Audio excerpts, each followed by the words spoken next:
At Backlash? Backlash. At Backlash. At Backlash. At Backlash? Backlash. Affleck. Ash. At Backlash. Affleck. Backlash. At Backlash. At Backlash. At Backlash? Backlash. At Backlash.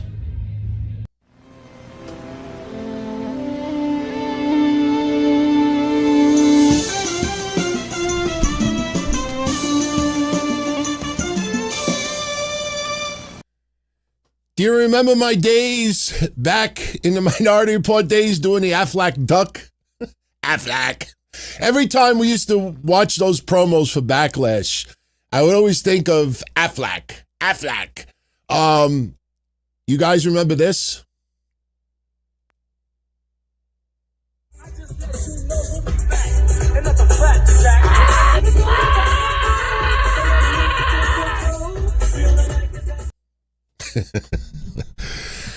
Is it just me that Raw went off the air about 20 minutes earlier than usual? Was a match scrapped tonight that I'm not aware of? Raw went off the air earlier. I'm not complaining. I get to go to sleep a little bit earlier. But what's up, everyone? What's up? It is Monday night, May 4th. May 4th, 2026. Welcome to your latest edition of the Don Tony Show. Raw literally just went off the air. We're going to talk a little Raw.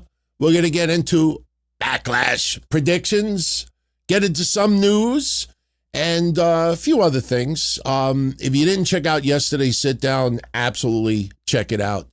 Got into a lot about the New Day exit, what forced them out. There's some additional news today. It's quite interesting. They made a statement as well, and I'm going to share that with you.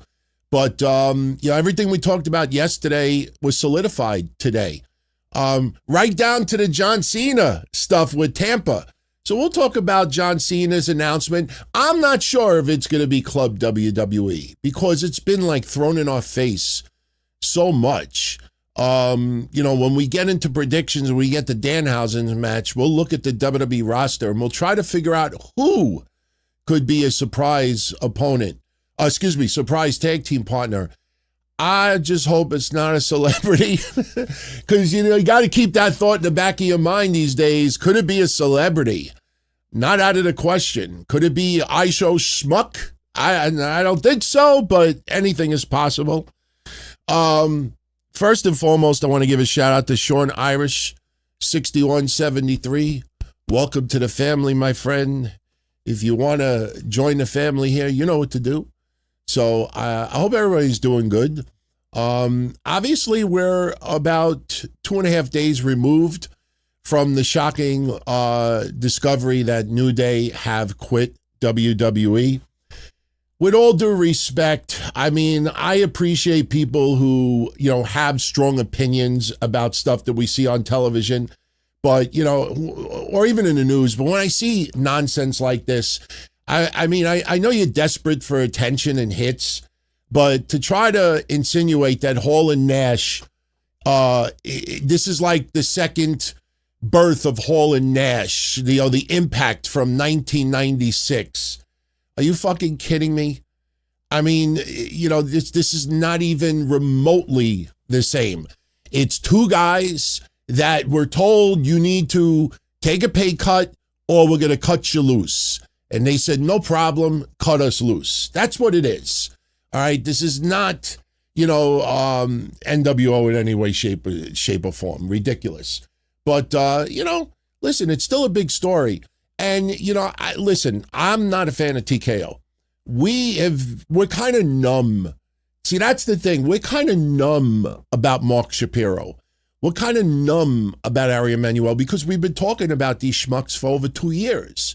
A lot of people are late to the game, but, as much as I don't like their tactics and, what TKO is all about, and we warned you over 2 years ago that they were going to use the UFC template on WWE.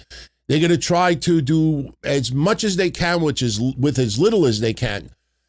And I got to be honest with you, as much as I am not a fan of what they do, you also need to understand what is going on here.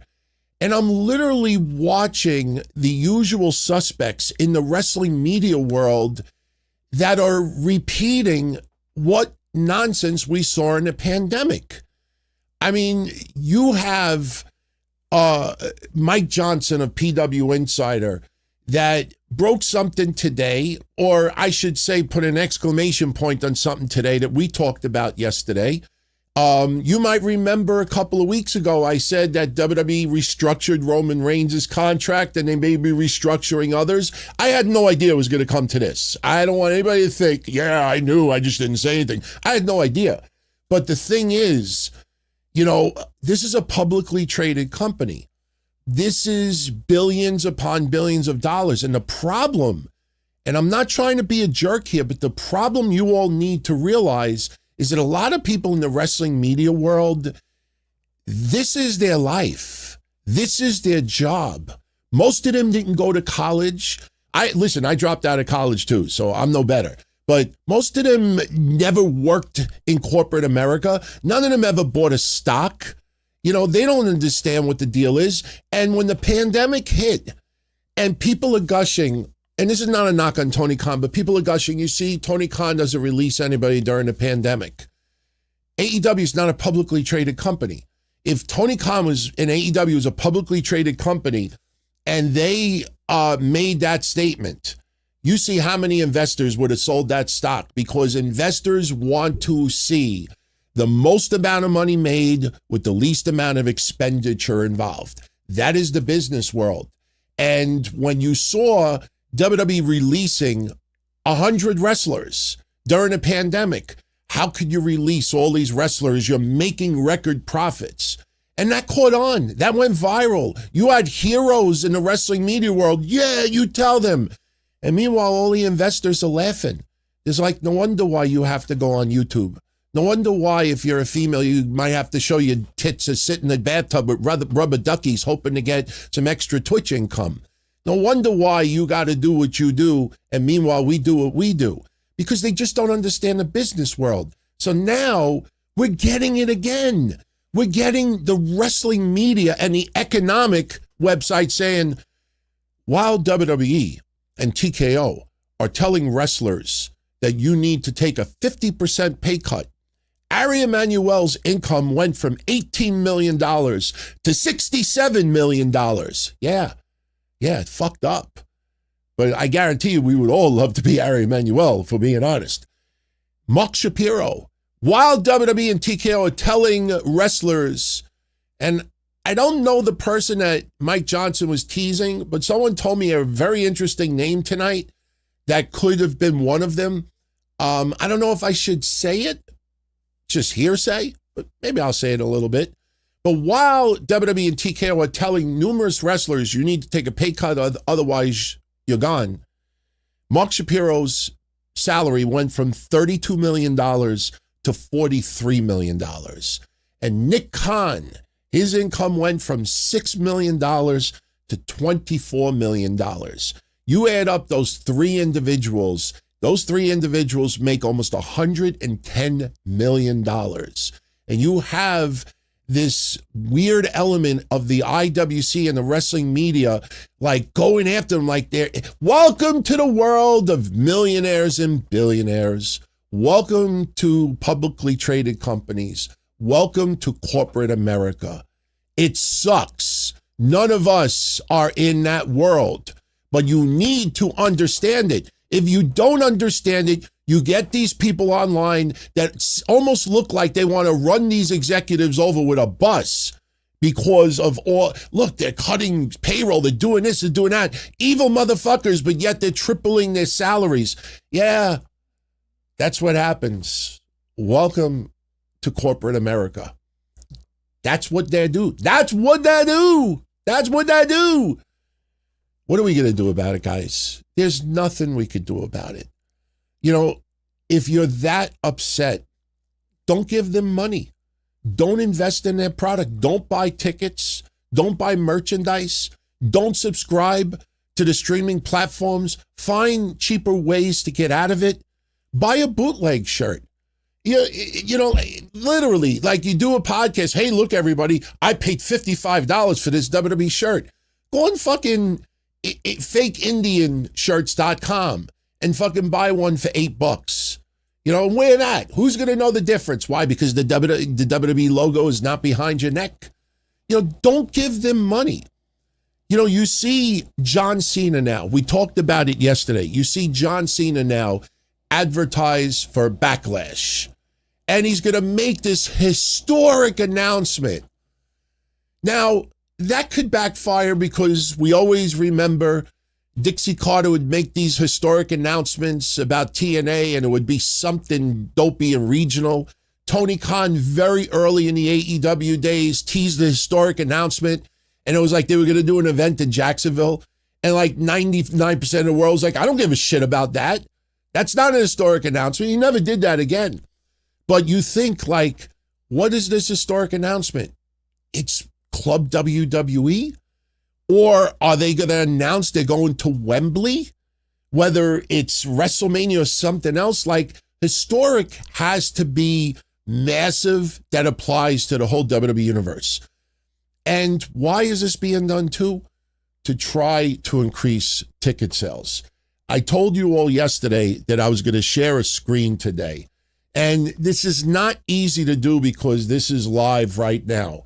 But as you will see, okay, all the blue dots are tickets that are still available for Backlash. Now, you really can't see the ones behind this arena thing.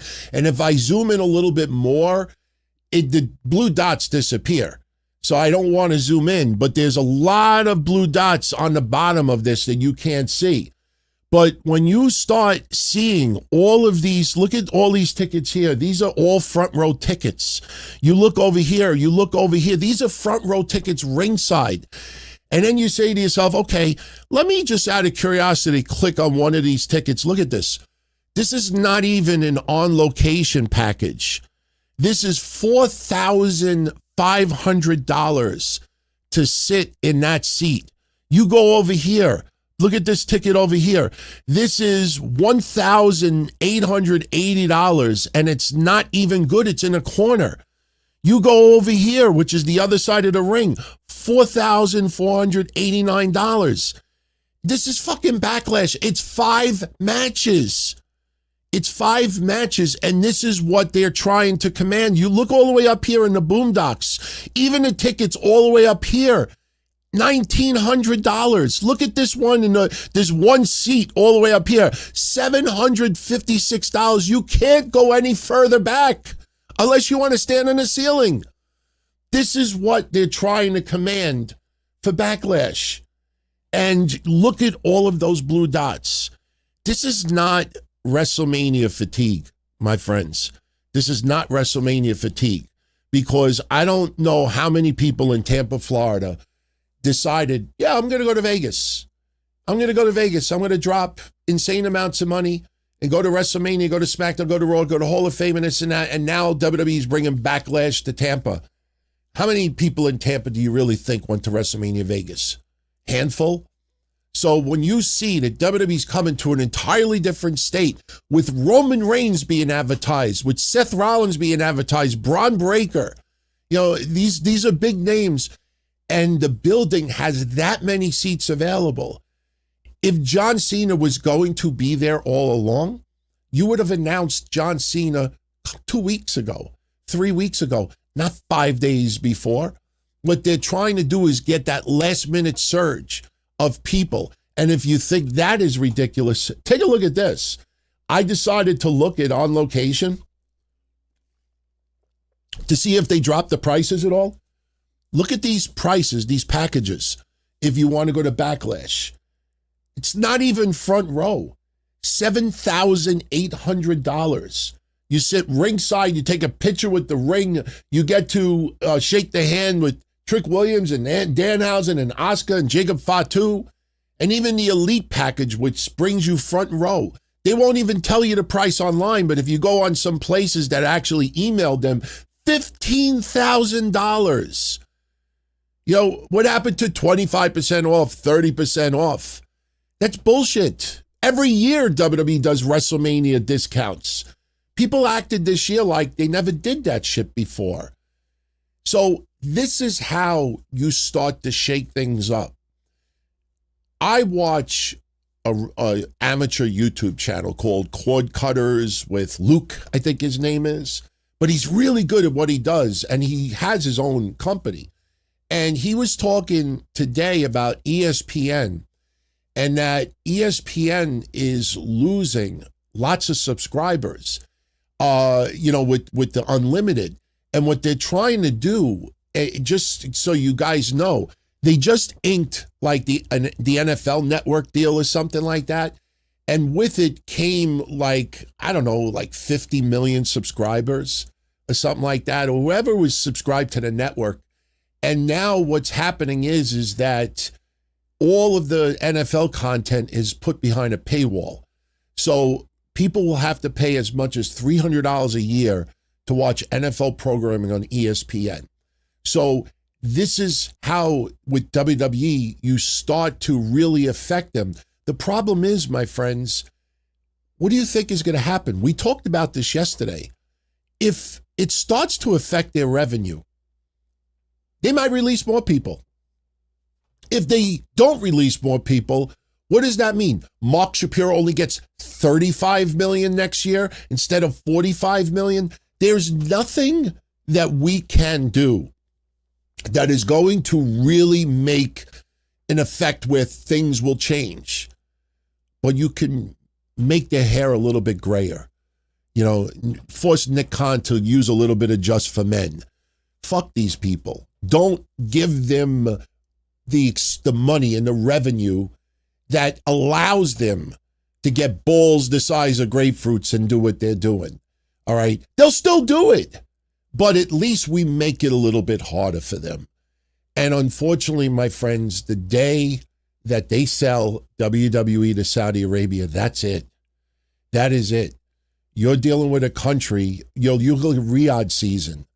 Look at Riyadh. You could have a magician in a fucking arena and they'll have fucking camels flying from outer space. I mean, everything is just, you have gold-plated fucking urinals. You know, wrestling will be treated like this unbelievable circus-like spectacle. You know, it's going to almost be a religious experience to them. We're going to look at it and be like, this isn't what we fucking love about wrestling. So all we can do is just enjoy who we enjoy and make it a little harder for these scumbags. Just make it a little bit harder. That's all it is. Now, I didn't want to rant too long because I don't want to make this a really, really long show today. But one thing I want to say before we get into Raw, before we get into Backlash and other things, I saw this come in right before we went live, about a half hour before, and I pulled this person's email. And I got to thank this person sincerely because I got to dispel something that has gone viral the last couple of days. And no, it's not the CM Punk second alleged assault incident in the MGM Grand. If you tuned into yesterday, we revealed an insane twist to that story that not even TMZ is reporting. And it's embarrassing that every wrestling news website is still not giving you the truth. But I got to bring this up. And we're going to put this baby to bed once and for all. And this is no disrespect about any journalists out there. This is no disrespect about the reporter that put this online. There's no disrespect intended towards this Nick Piccolo, whatever his name is, that's the fucking agent. But we got to put something to bed, man. We really got to put something to bed. Police Squad sent me this about a half hour ago, and it says, just when you thought the AEW Warner Brothers Discovery story would die, your buddy JD, I guess from New York, and Sap are arguing again. And Dave is ranting hard about this. Please make it make sense, Don. So yesterday we talked briefly about it. I got your email and I read what you read and I looked it up. And I want to just close this baby to dead. And if any of you out there want to share this with Mr. Meltzer, You want to share it with the journalists? You want to share it to anybody you want? Go right ahead. I'm going to give you know what Cliff Notes are? You know what Cliff Notes are? When we used to go to school, if you didn't want to read a 500-page book, you could go to fucking Barnes & Noble and buy a book that's like 50 pages long, and you read that, and you're supposed to like know pretty much what the whole book is. I'm going to give you the Cliff Notes edition of what is going on. I'm sure you have all heard this article that came out that AEW was told by David Zaslav, Tony Khan was told by David Zaslav in the summer of 2025 that Warner Brothers Discovery is going to be sold, okay? And they denied it. Warner Brothers Discovery denied it. But unfortunately, just saying it's not true is not enough. You need to educate the people that are mentally challenged, that are slow, that just because you say it's not true, that's not enough. You have to throw it in their face like a brick in order for them to get it. Here you go. Why is this story ridiculous and not necessary right now? Very simply put, if David Zaslav would have told Tony Khan in the summer of 2025 that Warner Brothers Discovery was going to be sold, whether for Netflix or fucking Santa Claus or Saudi Arabia, Vince McMahon, Paramount, Peacock, your cock, let me break it to you. He'd be in jail right now. He'd be in jail. It is called and I got this from the email. It's called Regulation Fair Disclosure. This is the core rule that prohibits public companies from discussing material non-public information to specific individuals. You violate insider trading laws. Sharing information about a pending sale with an investor or a public entity can be considered lipping. I guess that's what it's called. Both the person who gives the tip and the person who uses it can face criminal and civil prosecution. This is how the process works. The group of the parties involved, who's selling and who's buying, this is how they handle it. The board of directors must approve the deal before it's signed. And then the investment bankers, the legal advisors, and the law firms handle the negotiations. And then everybody involved, this is beautiful, must sign, drum roll please, an NDA. They're not allowed to disclose anything about the sale until the public announcement. That is it. If Zaslav would have said anything to Tony Khan, even if they were having some good babanya and he just spit it out, not realizing it, he'd be in jail right now. It is against the law for Zaslav to tell Tony Khan in the summer of 2025, hey, I think we're going to sell Warner Brothers Discovery. I don't know who's going to buy it yet, but I'm just letting you know that we're selling it. All right. If you are possibly going to offer Warner Brothers Discovery to Tony Khan, that's different. But you see the tens of billions, if not hundreds of billions of dollars. That's not what happened. So when you read this article, I don't know why this article was put out now. I don't know if it was put out there just to give Dave Meltzer another foot in the grave. I don't know if this was just to troll AEW executives. It's not a bad article. But at the end of the day, nothing is new. Until Paramount gets the keys to the house, they can't walk in and throw the furniture out yet. They can't walk in and strip the floors. They can't walk in and rip down the wallpaper. They can't walk in and gut the inside. Until they have the keys, they can't do nothing. So to turn around and make it seem like AEW is put on notice, I mean, if the writing is on the wall and you're fearing that something is going to happen, yeah, you have to look into other options. That's just smart business. But this story, simply put, if any of this information would have been revealed, he would have violated insider trading laws. He would have been fucking arrested. So why people are still, just making this viral makes no sense to me. Makes none. But I want to thank you, Police Squad, for kind of irritating my throat a little bit further. All right, let's move on. Man, we were going to save word salads for Wednesdays, but I think we have to mention it today because, this show is not anti-Meltzer. It's anti-stupidity. It's anti-retardation. It's anti-moronic comments. And I'm sure you guys all in the last day or two have seen that Roman Reigns was pulled from advertisements in June for WWE. Other than some graphics, no commercials have been released, okay? And people are people are frantic. People have some paranoia right now. Why is Roman Reigns pulled from June events? Here's the thing.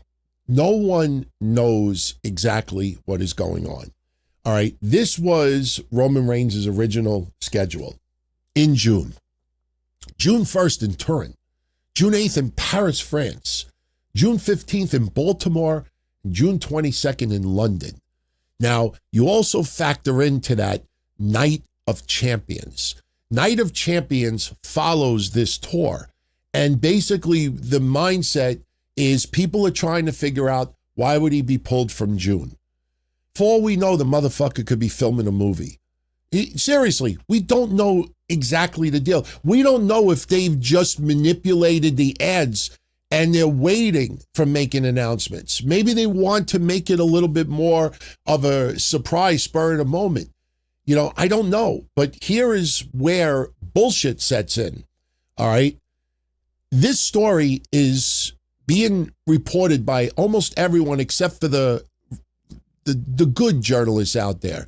And I bite my tongue because I don't like Wade Keller, but even he's not reporting it. Fightful is not reporting it. PW Insider is not reporting it. All the main sites are not reporting it, but every fucking other site is. Apparently, this is why Roman Reigns is off June events. And this is an actual quote. And I originally was going to play the audio, but I was afraid that I'd get hit with copyrights. This is what Dave Meltzer said about Roman Reigns being pulled from June. And as I do that, I must put something on the screen. I must put this photo on the screen. This is Night of Champions. All right, we brought this up last week. We took notice that everybody on this poster is a champion right now except for Obafemi, which makes us think that Obafemi could be defeating Penta for the championship prior to Night of Champions. And that's why he's being advertised, because what is Night of Champions normally? It is matches involving champions. If you look at this poster, look at the two giant heads at the top of the poster. It is Cody Rhodes and it is Roman Reigns. This poster came out a week ago. This poster didn't come out 2 months ago. This poster came out a week ago. So as you look at this poster and examine it closely, unless maybe that's not Roman Reigns and I'm maybe on some type of hallucination drugs right now, this is what Dave Meltzer said yesterday. Quote, listen closely, you might need to pop some type of pill to make this make more sense. Regarding Roman Reigns being pulled from June TV dates that were announced, the reason we were told is that he's not going to be on the Saudi Arabia pay-per-view, the Night of Champions. He's not going to be at the Saudi Arabia pay-per-view, and thus there's no reason for him to do the TVs building for that show. This is the best part, if he loses the title next week, of course that would be a change, and there would be more to this story. If he retains, then that's probably all it is. But Roman is no longer scheduled for any television in June. That is ass backwards. Because if Jacob Fatu does win the championship, that is when nothing changes. Because as of now, Roman is not booked for June, based on his logic. If Roman retains next week, then something changed because, wait, he's off June, but he's still the champion. Guy can't even get lies done properly. If I'm going to break into a fucking building, if I have to break the glass, I got to remember to break the glass. And if I'm going to break into somebody's house and make it, or if I'm going to commit fraud and make it look like somebody broke into my house, I got to make sure that the glass is inside my house, not outside my house. If I take this fucking thing and throw it through my window right now, all the glass will be on the outside. And then I call the cops, say, listen, somebody broke into my house and they stole all my shit. An investigator looks down, he's like, why is the glass outside? If they broke it from the outside to get into the house, the glass would go inside the house. I mean, my God, Dave, don't you know how to commit crimes? Oh, I almost dropped water all over my desk. Seriously. Anybody think, honestly, Jacob Fatu's winning a championship? Just let that sink in for a second. Fatu. He wins the title next week. Oh, my family's paid. End of story. End of story. That's it. That's it. Oh, man. My God. Maybe it's just a joke. I don't know. Maybe it's just a running rib or something. It's just flat out stupidity. It's moronic, it's stupid, and it makes absolutely no sense. So we just wanted to clear that shit up. My personal feeling is this. WWE is going to charge an insane amount of money for Paris, France. Maybe Roman doesn't work that show. But you're not talking about fucking, Trenton, New Jersey. Or fucking, Phoenix, Arizona. You're talking about going to France. You're talking about very expensive events. And right away, because he's removed from a banner, everybody, I was told. No, what were you told? What were you told? They weren't told nothing. Like I said, for all we know, they could just be changing it up a little bit. Maybe they want to save a little bit of an announcement. Maybe they want to do a storyline where we're kind of not predicting like the future that far ahead. Roman Reigns is a huge name to advertise, obviously, but just because he disappears from a graphic, suddenly everybody has sources? I just don't buy it. I don't buy it. And I don't think this is a major story either. I don't think it's a major story. So, what else could we get into? Should we just talk about Raw? Should we just get it out of the way? Maybe we should let's just talk about Raw. Wednesday Night Dynamite, obviously we'll get into a lot of other news going on. We will go into the weekend ratings and a few other things. I do want to let you all know this, because it is kind of funny on the heels of Drew McIntyre talking about how WWE shouldn't do house shows. He explained the logic of them, not doing house shows. Well, WWE just announced 3 events coming up in Canada, and 2 of the 3 events are house shows. There you go. Thursday, August 20th. Now, if I'm WWE, I make Drew McIntyre wrestle twice on his card. They're going to be in London, Ontario for a house show. Friday, August 21st. Actually, one of the 3 is a house show. Friday, August 21st, they'll be in Toronto for SmackDown, and they'll be on Raw in Ottawa, Ontario, Monday, August 24th. So in case you want to check that out if you live in that neck of the woods. All right. What else could we get into? I'm just checking my notes. I'm a little bit discombobulated tonight because we were trying to get a whole shitload of stuff together all at the same time. Plus, I'm a little surprised that WWE...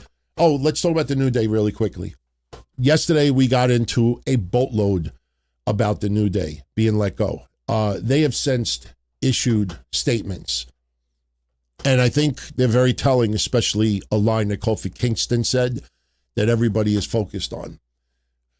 First,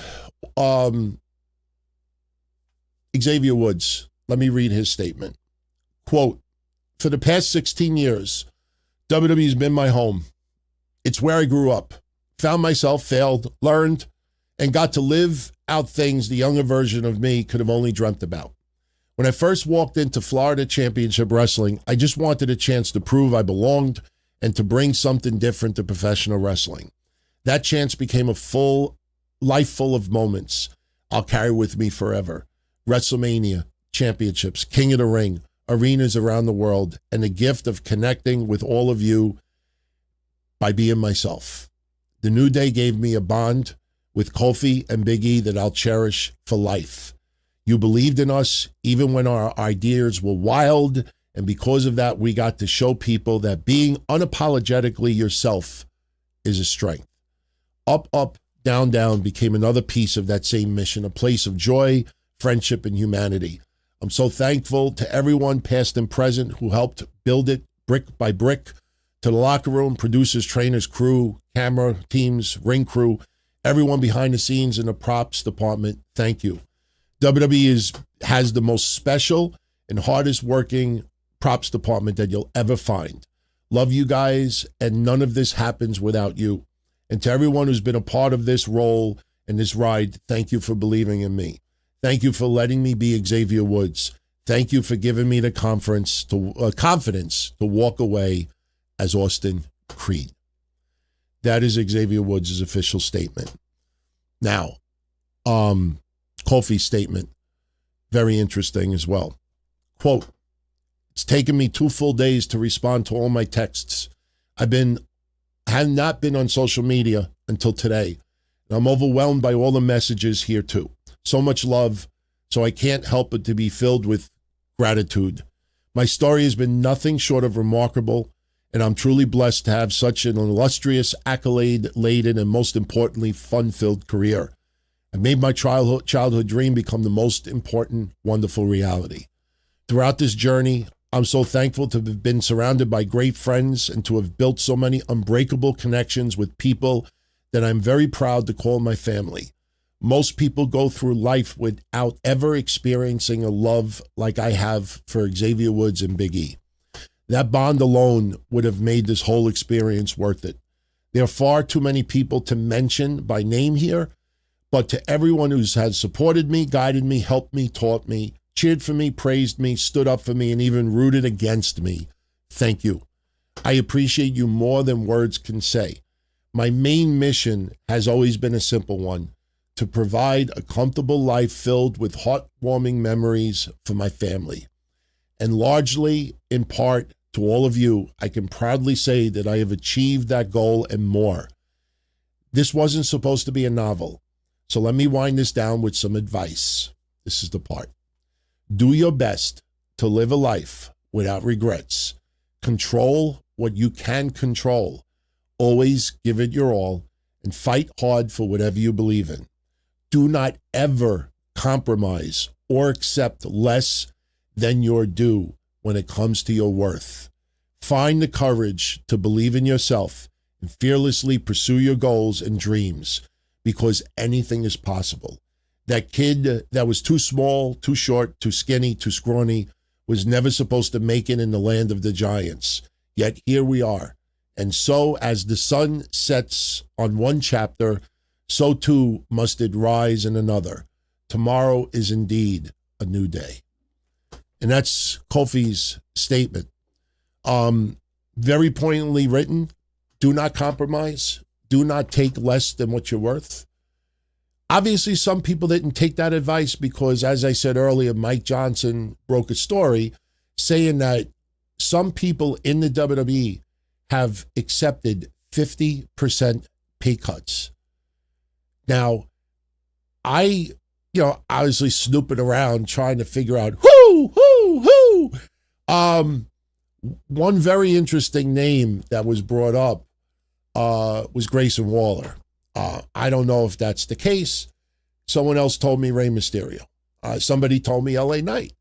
I think what's happening right now, and I think it's a little unfair to say it's any of those three guys, but I think what you can put two and two together is the people that have been there for a while or have been in high position that are no longer in that high position.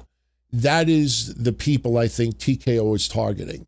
Because if it's somebody lower on the food chain, you just release them. Look at Tangaloa.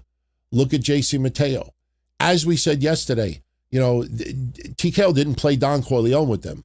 They didn't make him an offer, to stay. They're like, get the fuck out. That's it. No. You're cut. You're cut. Not only do we not like you, but we don't even include you with the 25 people. We kind of even forgot you were here. I know I'm exaggerating, but, they were just released like the other 24 2 weeks ago. But others, and I think when you look up and down the roster, I think some names you'd probably say to yourself, yeah, I could see them going to someone and saying, listen, and it's definitely disrespectful. I'm not going to lie. It's a little disrespectful to use people specifically.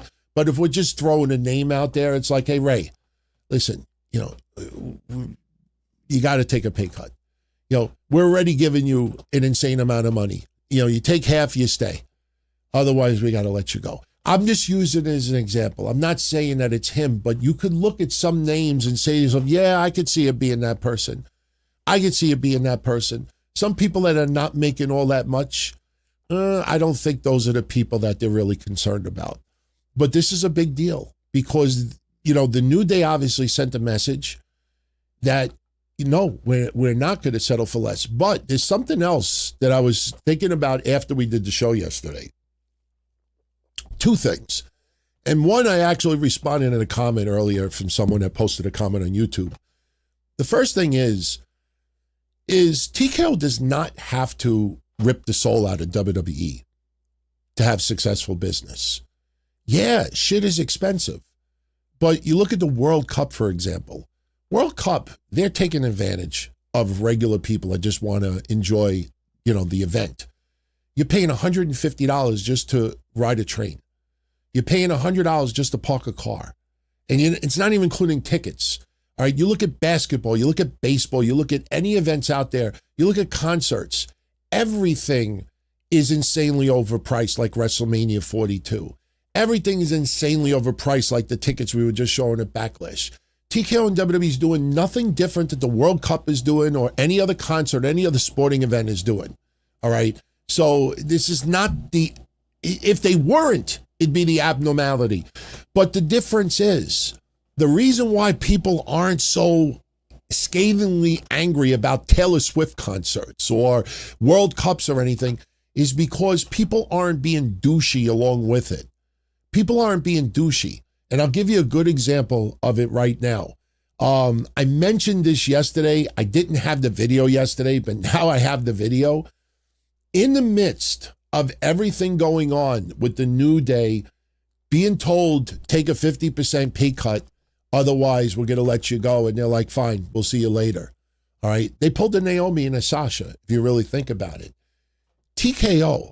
And again, this is nothing against the three individuals I'm about to show you. I'm going to show you a video right now. One name will shock you. But when I show you this video, understand that when Kevin Owens goes on social media over the weekend and says that he feels awful that darts are being thrown these three people's way, understand, Mr. Steen, that TKO, right in the middle of everybody still pissed off about the releases from 2 weeks ago, right in the middle of the New Day being revealed that they have quit WWE, for some reason, you post this video on X showcasing the talent relations team in WWE. Explain to me why, in the midst of all of this negativity, TKO posts this. If anyone wants to work in talent relations, it engulfs you. Our phones go off every day, 24 hours a day, in the middle of the night. Doesn't matter if you're sleeping. You're just kind of thrown into this world of good chaos. Talent is the lifeblood of WWE, and talent relations is the department through which all areas of the company can gain access to our superstars, from production rehearsals to media interviews to community events and beyond. All the superstars are so different. We have to manage each talent's schedule. Part of that is knowing how to relate to each talent individually. Everybody has good days, everybody has bad days, so communicating with them is different every single week at the shows, photo shoots, content shoots, TV commercials and things. It's always something new. I'm getting nauseous. I'm getting nauseous. Fuck that, man. How do you post that right in the middle? Isn't that just rubbing salt in everybody's wounds right now? Aren't you just like rubbing it in people's face? And you know what's even funnier about it? There's no disrespect towards the talent themselves, but if you go look at that post on TKO's X account, there's a shitload of fans responding. And you also have a lot of WWE stars responding. And it says a lot when you have random people that are complaining as fans getting 10 times the likes that Liv Morgan got, praising those three people, or Natty, or Bailey or someone else. You're talking about people who are beloved on social media. And they're on that X post praising those three individuals. And you have random people telling these three individuals, go fuck yourself. Which one of you douchebags let Kyrie Sane go? I know it's disrespectful. I wouldn't write something like that. But that's very telling when you see that Natty can't even get 200 likes for her post or 300 likes, and you have people with 3,000 likes telling these talent relations, go fuck yourselves. John Cohn, that's the former referee. His son was Nicholas, the tag team champion with Braun Strowman. This is your talent relations now. It's not John Laurinaitis. It's not Jim Ross. And I'm not saying anything bad about those people. But TKO, in the midst of all of this, throws that video in our faces. Who are you showing it to? The WWE office and the wrestlers already know how awesome they are. They didn't need to see a video online. You do that as an intra-office memo. You do that in a fucking, in a meeting with everybody. Get to know your talent relations a little bit more. Why are you showing it to us? You're trying to divert negativity to their way? It just baffles me that they put this out there. So yes, TKO can be very successful. They just don't need to be douchebags about it. And they don't give a shit. They're very douchey. And when you hear people saying like they're ripping the soul out of WWE, they truly are. They truly are. See, sometimes, and this is the best way I could put it. If I own a restaurant and I don't like any of my patrons, but I want them to come back and I want them to spend money and I want them to buy expensive stuff on the menu. If I'm standing at the door and they're walking in, I stand there with a smile on my face. Good evening. How you doing? Nice to see you again. Enjoy your meal. If there's anything you need, you let me know. I don't sit there and say, you're fucking back again? You don't fucking buy nothing. You buy coffee, you cheap bastard. Oh my God, this smelly fucking fat fuck is back again. My God, sit in the fucking corner. Please, can we deliver your food into the urinal? You're like, oh my God, look at this. Everybody's going to look at this woman all night long. She's got fucking more chins than a fucking Chinese phone book. Holy shit. Oh my God, what the fuck is wrong with my restaurant? This is what was served. This is what TKO is doing right now. Lie. Even if you don't care, just lie. Make everybody feel. This way when you turn around and it seemed to be awfully nice lately. Something ain't right. I think they're trying to use us. Whatever. It's like somebody in a relationship that's already gone south, and you got one person that's just lying through their teeth, and the other person's like, I think this person is really cheating on me. I think this person is really taking advantage of me, but I'm not sure. But you know what? Everything's good right now, so whatever. They just lie. TKO doesn't need to be douchebags. This is very douchey of what they're doing. And what annoys me about it is I understand this is what the world of billionaires and corporate America is. And they're still doing this. And I think it's going to backfire. I really do. But again, I repeat this for one final time for now. When you see the stuff about Triple H and you see people, Triple H, he's on the outs. He won't be there by the end of 2026 or whatever. I always say to the people out there that put that noise, all of them, even my friends, even the people I like out there, bro, who do you replace him with? Who do you replace him with? Undertaker? Who do you replace him with? Shawn Michaels? Who do you replace Triple H with? Who out there? That's the problem. We don't have a plethora of people out there that we could say, if he croaks tomorrow, no big deal. We'll bring this person in. This person I think would do a better job. This is not like back in the day. We'd be like, I think Jake the Snake Roberts would be awesome on creative. Wow, I think this person, they could use this person. There's no replacement for Triple H. Anything that's replaced is probably not a wrestling person. It's probably somebody from the UFC background. And the last thing you want is someone that doesn't have that intimate connection with the wrestlers. Say what you want about Triple H, but when he's pointing to the person next to him in the poses, those wrestlers are not pointing him back with this. That relationship with Triple H and a lot of those wrestlers is very, very strong. Sure, some people feel stabbed in the back afterwards. You know, some people are very hurt when they're let go. No question about it. Sometimes it's to no fault of their own. But you replace Triple H with a UFC person or a TKO person, and they have no bond, no intimate connection. At least Triple H at some point in his life was a professional wrestler and struggled and, grinded like everybody else. So at least he knows he can relate and he feels it. You bring somebody in, you know what that reminds me of? Standards and Practices with WCW in 2000.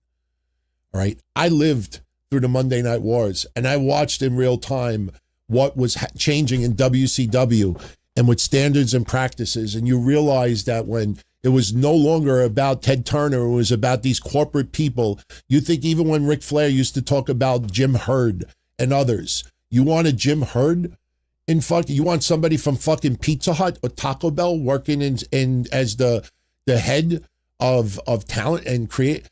This is why when people say that Triple H stuff, hit them back. Send them a super chat if they have to answer. I'll give you the money back. Ex Mr. Bischoff, ex all these people. Who would you replace him with? All these people that say that he's going to be out of a job by 2027, that TKO is using him and abusing him and he's got no pull. Who do you replace him with? And just watch. They'll be like, oh, I think we have a connection issue. Oh my God. I think we're out of time, everybody. I think we're out of time. You watch how they melt. I don't know if you could put Paul Heyman in that position. I don't know if you could put Paul Heyman. Triple H is not just he's not just head of creative. There's a shitload more. I don't know if Paul Heyman would be the perfect person. That's not a bad choice, but it's very limited what he could do. I don't know if he's that corporate guy that could fill that role. So, can't even fill Triple H's pants. Fit around one leg. I should talk, though. All right. I think we can move on. Do I have anything else other than Raw and Backlash? All right, let's get into Raw. Again, I don't know if anybody noticed it, but Raw went off the air 20 minutes earlier than usual.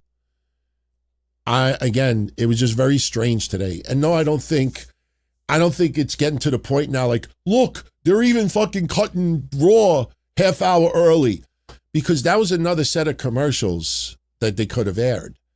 I will say that I did notice today less commercials than usual, which is kind of weird because the Raw after WrestleMania drew 3.3 million viewers. Last week's Raw rating is not out yet, but people anticipate it to be around the 3 million mark. But I noticed today, instead of 7 commercials, I had some points 4, 5. And even some of those commercials were Club WWE, Hulk Hogan, brother. It seemed like less commercials this week, and they end 20 minutes early. I think there's probably more to that story. So, S21 Ultra, we brought up the CM Punk 911 call yesterday. I definitely recommend you check it out. We revealed some very wild twists to that story. I definitely recommend you check it out because the person, let me put it this way, when I wrote on Fade's X post that person who claimed assault probably also revealed that he works for Best Buy and the Microsoft, and he probably told you had a $399 refund waiting for you, or you're from Best Buy or from the Geek Squad. The person was a scammer. The person that was on the phone wasn't even the one alleging the assault. And yet, when you hear him, I was pushed, I was shoved, I was hit, I. It's amazing that we were the only people to reveal that. And still, 24 hours later, nothing has changed. So, all right. It's funny. Right now, we have S21 Ultra taking a shot at Joe Hendry. as far as, from Tokyo to Paris and Mexico. He's saying from Calcutta and this and that.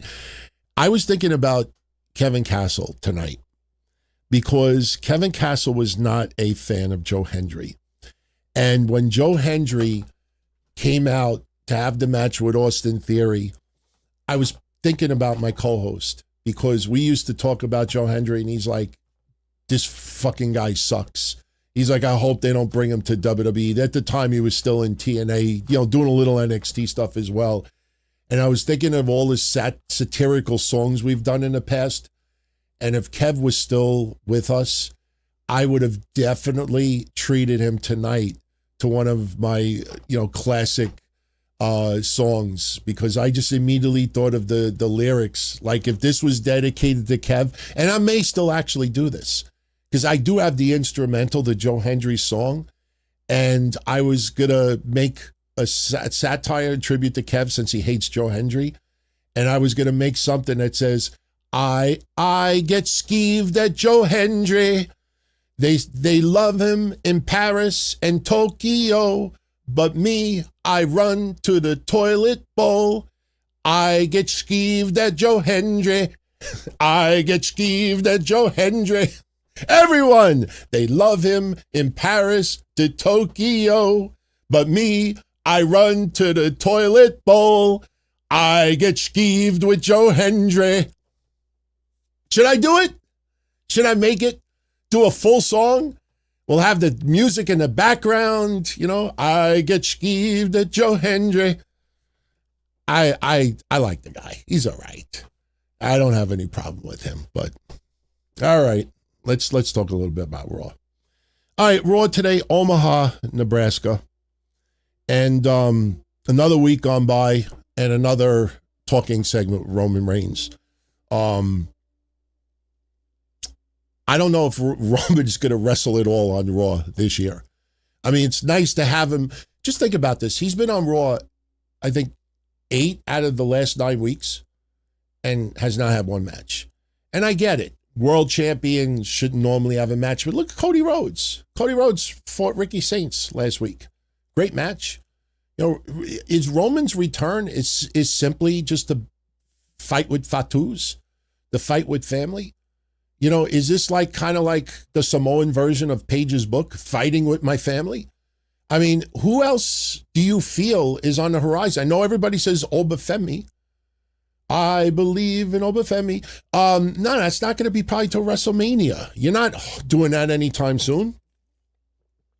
So we open up with Roman Reigns. Roman Reigns arrives, and, I took a couple of photos for today. Roman Reigns arrives. We never have contract signings at 8:03 p.m., but Roman Reigns, for some reason, thinks that there's going to be a contract sign. My fucking YouTube just crashed. Lovely. I don't think it crashed. I think just my browser crashed. Okay, we back. Roman Reigns is looking for Jacob Fatu. It's 8:03 p.m. And Adam Pearce is like, Jacob Fatu is not here again. He's not here yet. So Roman is pissed off, and Roman turns around, and Seth Rollins is standing right there. And Seth Rollins just looks at him, and I agree. What a lot of you said for the last couple of weeks, Roman Reigns versus Seth Rollins is probably going to be a SummerSlam match. They wanted to do it for last year's WrestleMania. You do not hold that until next year. No way. You have 2 nights for SummerSlam this year. I understand Minneapolis ticket prices are less than New York and New Jersey, obviously, and it's not because of, lack of interest. It's just the economy's stupid. So you definitely could sell Roman versus Seth Rollins. I think that would be an easy one to go. But Seth Rollins is standing right there, and he looks at Roman. He says, "You're in my way," because Seth Rollins is going to come to the ring. So we end up having Seth Rollins. He's on the rampway. And he gets ambushed from Braun Breaker. And Braun Breaker gets the best of Seth Rollins. You get a big brawl, big pull apart. And they're trying to tease that maybe Seth Rollins might not be good for Backlash. Of course, that's not the case. So next we have the Judgment Day in the back. And the Judgment Day are happy. Liv Morgan is ecstatic. Stephanie Vaquera is injured. She's not going to be around for the foreseeable future. And then Liv Morgan confronts Roxanne Perez. And if you heard yesterday's show, you heard us specifically talking about what needed to happen today. You know, we're going to have more Romeo and Juliet type segments with Finn Balor and Roxanne Perez. I think most of us believe that Roxanne Perez will end up turning babyface, and we will have Dominic Mysterio and Liv Morgan battling Roxanne Perez and Finn Balor in the future.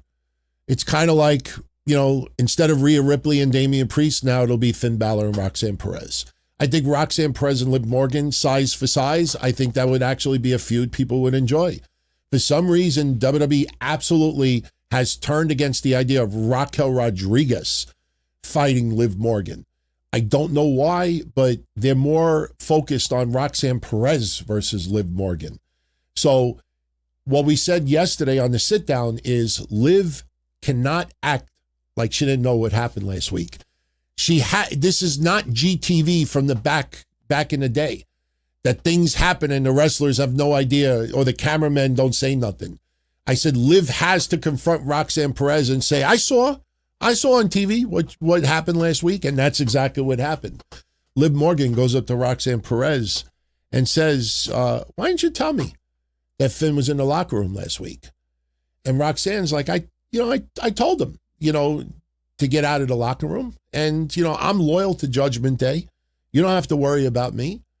And Liv is like, we're not keeping secrets with each other. And even though Roxanne Perez, that she's loyal to the Judgment Day, Liv makes Roxanne Perez promise that she will never keep any secrets from the Judgment Day. And Roxanne Perez, like a child, has to repeat it back. Liv Morgan's starting to get cocky with power, if you notice. And Liv is like, good. And she walks off, and Raquel taps Roxanne Perez in the head like, good boy, good dog, good dog. You did good. That's kind of what this came about. So now the opening match we get is Finn Balor versus Jada McDonough. Oh, that graphic looks awful. But we get Finn Balor versus Jada McDonough.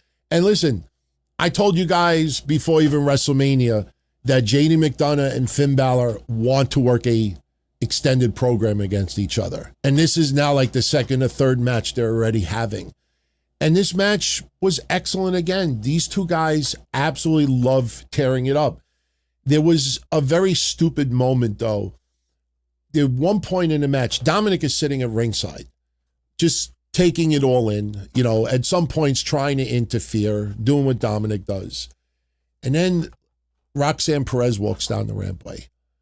And Liv Morgan and Raquel Rodriguez walk down the rampway. So now you have the three women around the ring, and you have Dominic Mysterio by the commentator's table. So at one point, Finn Balor's getting the upper hand on offense. He climbs the top rope, and with Raquel Rodriguez distracting referee Jessica Carr, Dominic trips up Finn Balor, falls off the top rope. Jessica Carr turns around, sees Dominic right by the rope, and I thought this was stupid, but you knew that this was being done for a specific reason. Dominic gets ejected. And I'm like, what about all the women that are at ringside? Like, why would you eject just Dominic? No, none of them is supposed to be at ringside. They're not managers. So Dominic gets ejected. And this looked a little dumb, if we're being honest. Right after this, Liv Morgan climbs the apron. And you have Liv Morgan here, Finn Balor in the corner, and you have Jessica Carr in front of Liv Morgan. And basically, Finn Balor's looking at Liv, and he's telling Jessica Carr, like, why is she on the apron? Get her off. And Jessica Carr is looking right at Liv Morgan. Liv Morgan has the hammer for the timekeeper's table in her hand. And while she's talking to Jessica Carr, she tosses it backwards to Roxanne Perez. And if you go watch it again, it was like a bad movie because the referee's looking right at Liv Morgan and she tosses it backwards. So what ends up happening? Finn Balor doesn't see it. So they get to the other side of the ring. And while Jessica Carr is being distracted, Roxanne Perez hits Finn Balor in the chest with the hammer. And ultimately, Jada McDonough pins Finn Balor. So it's basically to sell that you see Roxanne Perez is loyal to the Judgment Day. She helped Jaden McDonough get the victory, and all is good in the Judgment Day. Listen, I'm a huge fan of Roxanne Perez. I've always been. When she talks sometimes, if I say this, hopefully I don't upset anybody, but she does have mumble mouth. You know what I mean? Like she's not one, like her best promos is when she's angry. Like when she's having like a regular conversation with Finn or with Liv, it kind of sounds mumble mouth. So if she turns babyface, I think she'll do a fine job, but that is got to be addressed if we're being honest. But that's what we got tonight. Seth Rollins is with Jackie Redmond in the back, and she's asking him if he'll be good to go for Backlash. And Seth Rollins says that Braun didn't finish the job. I'm not dead yet, so Seth Rollins will be fine for Backlash. Braun Breaker, I think, when he made fun of Seth Rollins last week, when he stuck his nose up, remember when we did that last week? I think it went to his head a little bit too much because he waited an entire week to have a backstage segment with Austin Theory and Logan Paul, and he's making fun of Seth Rollins, and he's making fun of Joe Hendry also. And he's once again doing the nose, this time mocking Joe Hendry, and then Paul Heyman enters the room. And they look like if people are goofing off in the classroom and the principal walks in. So Paul Heyman walks in and he looks at all three guys, and Paul Heyman says, is Seth Rollins still breathing? So basically, don't joke around. Work still needs to be done. Logan Paul wants to fight Joe Hendry. And Paul Heyman says, you're not fighting Joe Hendry tonight. And Logan Paul's like, I want to kill him. I want to murder him. He can't fire me. And Paul Heyman's like, that's the reason why. Because if I let you take on Joe Hendry, you're going to get yourself arrested. So no, Austin Theory will fight Joe Hendry instead tonight. And the match is booked for later on. So next, we had the tag match, Javon Evans and Penta versus Rusev and Ethan Page. I get it. You need to give some victories to Ethan Page to establish, his legitimacy on the main roster. But if you go look at the win-loss record recently of Javon Evans and Penta, you might be a little surprised at what you find. This was a great match. If I could describe the end result in one picture, it's this. Rusev, I have not seen him smile this much, even when he was playing video games in AEW. They defeated Penta and Javon Evans, and Penta, the champion, is the one who gets pinned. At one point in the match, Javon Evans knocks Rusev onto the commentator's table. Now, this isn't a pay-per-view. It's not a premium live event. And people actually thought that Javon Evans was going to climb the top rope and fucking dive onto Rusev and put him through the table. Wasn't going to happen on a Monday Night Raw. Javon Evans goes to climb the rope, and Ethan Page knocks him off. So a little bit of brawling going on. Penta ends up on the outside, and with the referee busy with Ethan Page in the ring, Rusev picks up Penta and dumps him on the announcer's table. Table doesn't break, but it looked good. Rusev then pulls Penta and pulls him back in the ring, and Ethan Page hit. No one online said what the move was, and neither did the commentators, but it was a different finisher. The best way I could describe it, I would call it the perfect suplex, the perfect suplex. It was kind of like what Mr. Perfect used to do. When Mr. Perfect would, go to do the suplex, but then he would lock the fingers. And when he would execute the suplex, he would still have the fingers locked, and there would be a roll up at the same time. He would have the leg hooked. It was, to me, the same thing other than Ethan Page locking the fingers. That's pretty much what it looked like to me. It looked like the perfect plex, but not locking the fingers. But it looked good. And he pinned Penta. So right away online, people are thinking, oh, wow, look, Penta lost. Ethan Page is in position. Rusev was ecstatic. Ethan Page was shocked, like, we're getting along. I think this is leading to another four-way. Penta wants the title. Rusev wants the title. Ethan Page is pinning Penta. And the funny thing is, none of them are going to probably beat Penta. It's going to be Obafemi when everything is said and done. And you know what? I want to get Obafemi out of the way right now because I don't want to fuck it up. Obafemi had his open challenge start tonight. Obafemi had his open challenge. There you go. And, you know, like, people are wondering what his opponent was going to be. And the funny thing is, last week's Raw, our show, we were talking about Obafemi's open challenge. And somebody brought to my attention, I was like, yeah, I might as well fucking throw it up.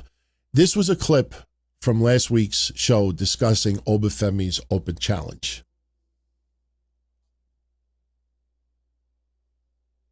In the ring, you're stepping in the ring with the ruler, Obafemi.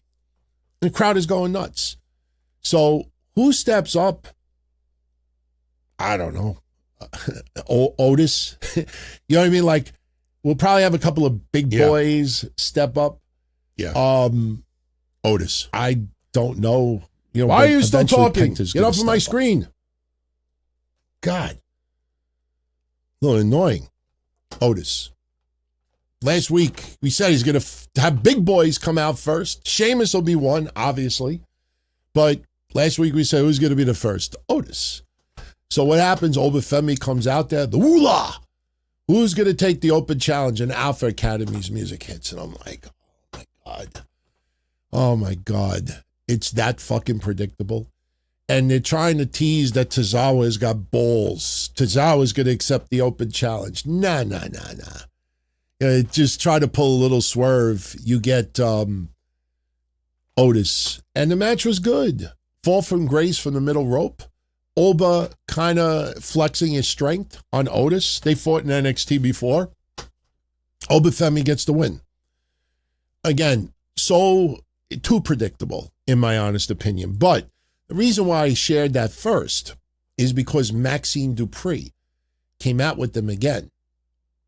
And I kind of see where this is going.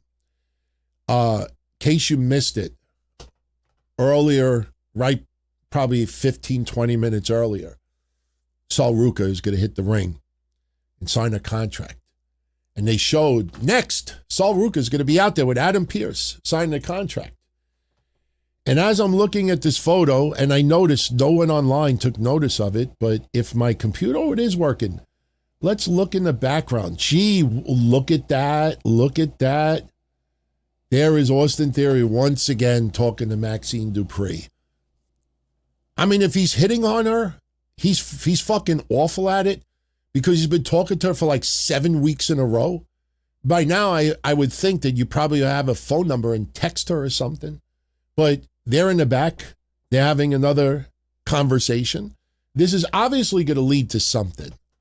It's going to lead to something. I think Maxine Dupree in the Vision would be an interesting twist. Think it's going to happen. So, boy, we had Sol Ruca make her official signing with WWE. Man, this did not go off well. Becky Lynch is awesome at what she does. You know, again, when you fool even the fools, you know, I mean, when you fool even like people that are in bed with WWE, that's when you know you're doing something good, unless they play into it. Like I said, when she was having the meltdown last year, I remember Dave LaGreca, I think Becky needs an intervention. I think her friends need, I'm like, shut the fuck up. It's sports entertainment. I understand you're in bed with them, but act like you kind of know what's going on. She's just awesome at what she does. It's an act. She's awesome at what she does. Honestly, I truly believe, I've said this before, I used to think that Charlotte Flair was the greatest that women's wrestling has offered in the last 15 years because she's got all the tools. She speaks well. She cuts, great promos. She wrestles. She actually sells well for her opponents. She helps elevate. And I know some people laugh at that, but again, Look at her stats the last 2+ years. It'll blow your mind. At one point, she was like 0-38. Nobody ever pays attention to that. But, I have since changed my mind, and I think Becky Lynch is the #1 women's wrestler in the last 15+ years. Because not only is she good at everything that she does, but she has spent more time trying to elevate a lot of the young stars than people realize. You know, from the Tiffany Stratton, even when she tried to help Indy Hartwell, and now with Sol Ruca and others, you know, she made AJ Lee's return that much easier.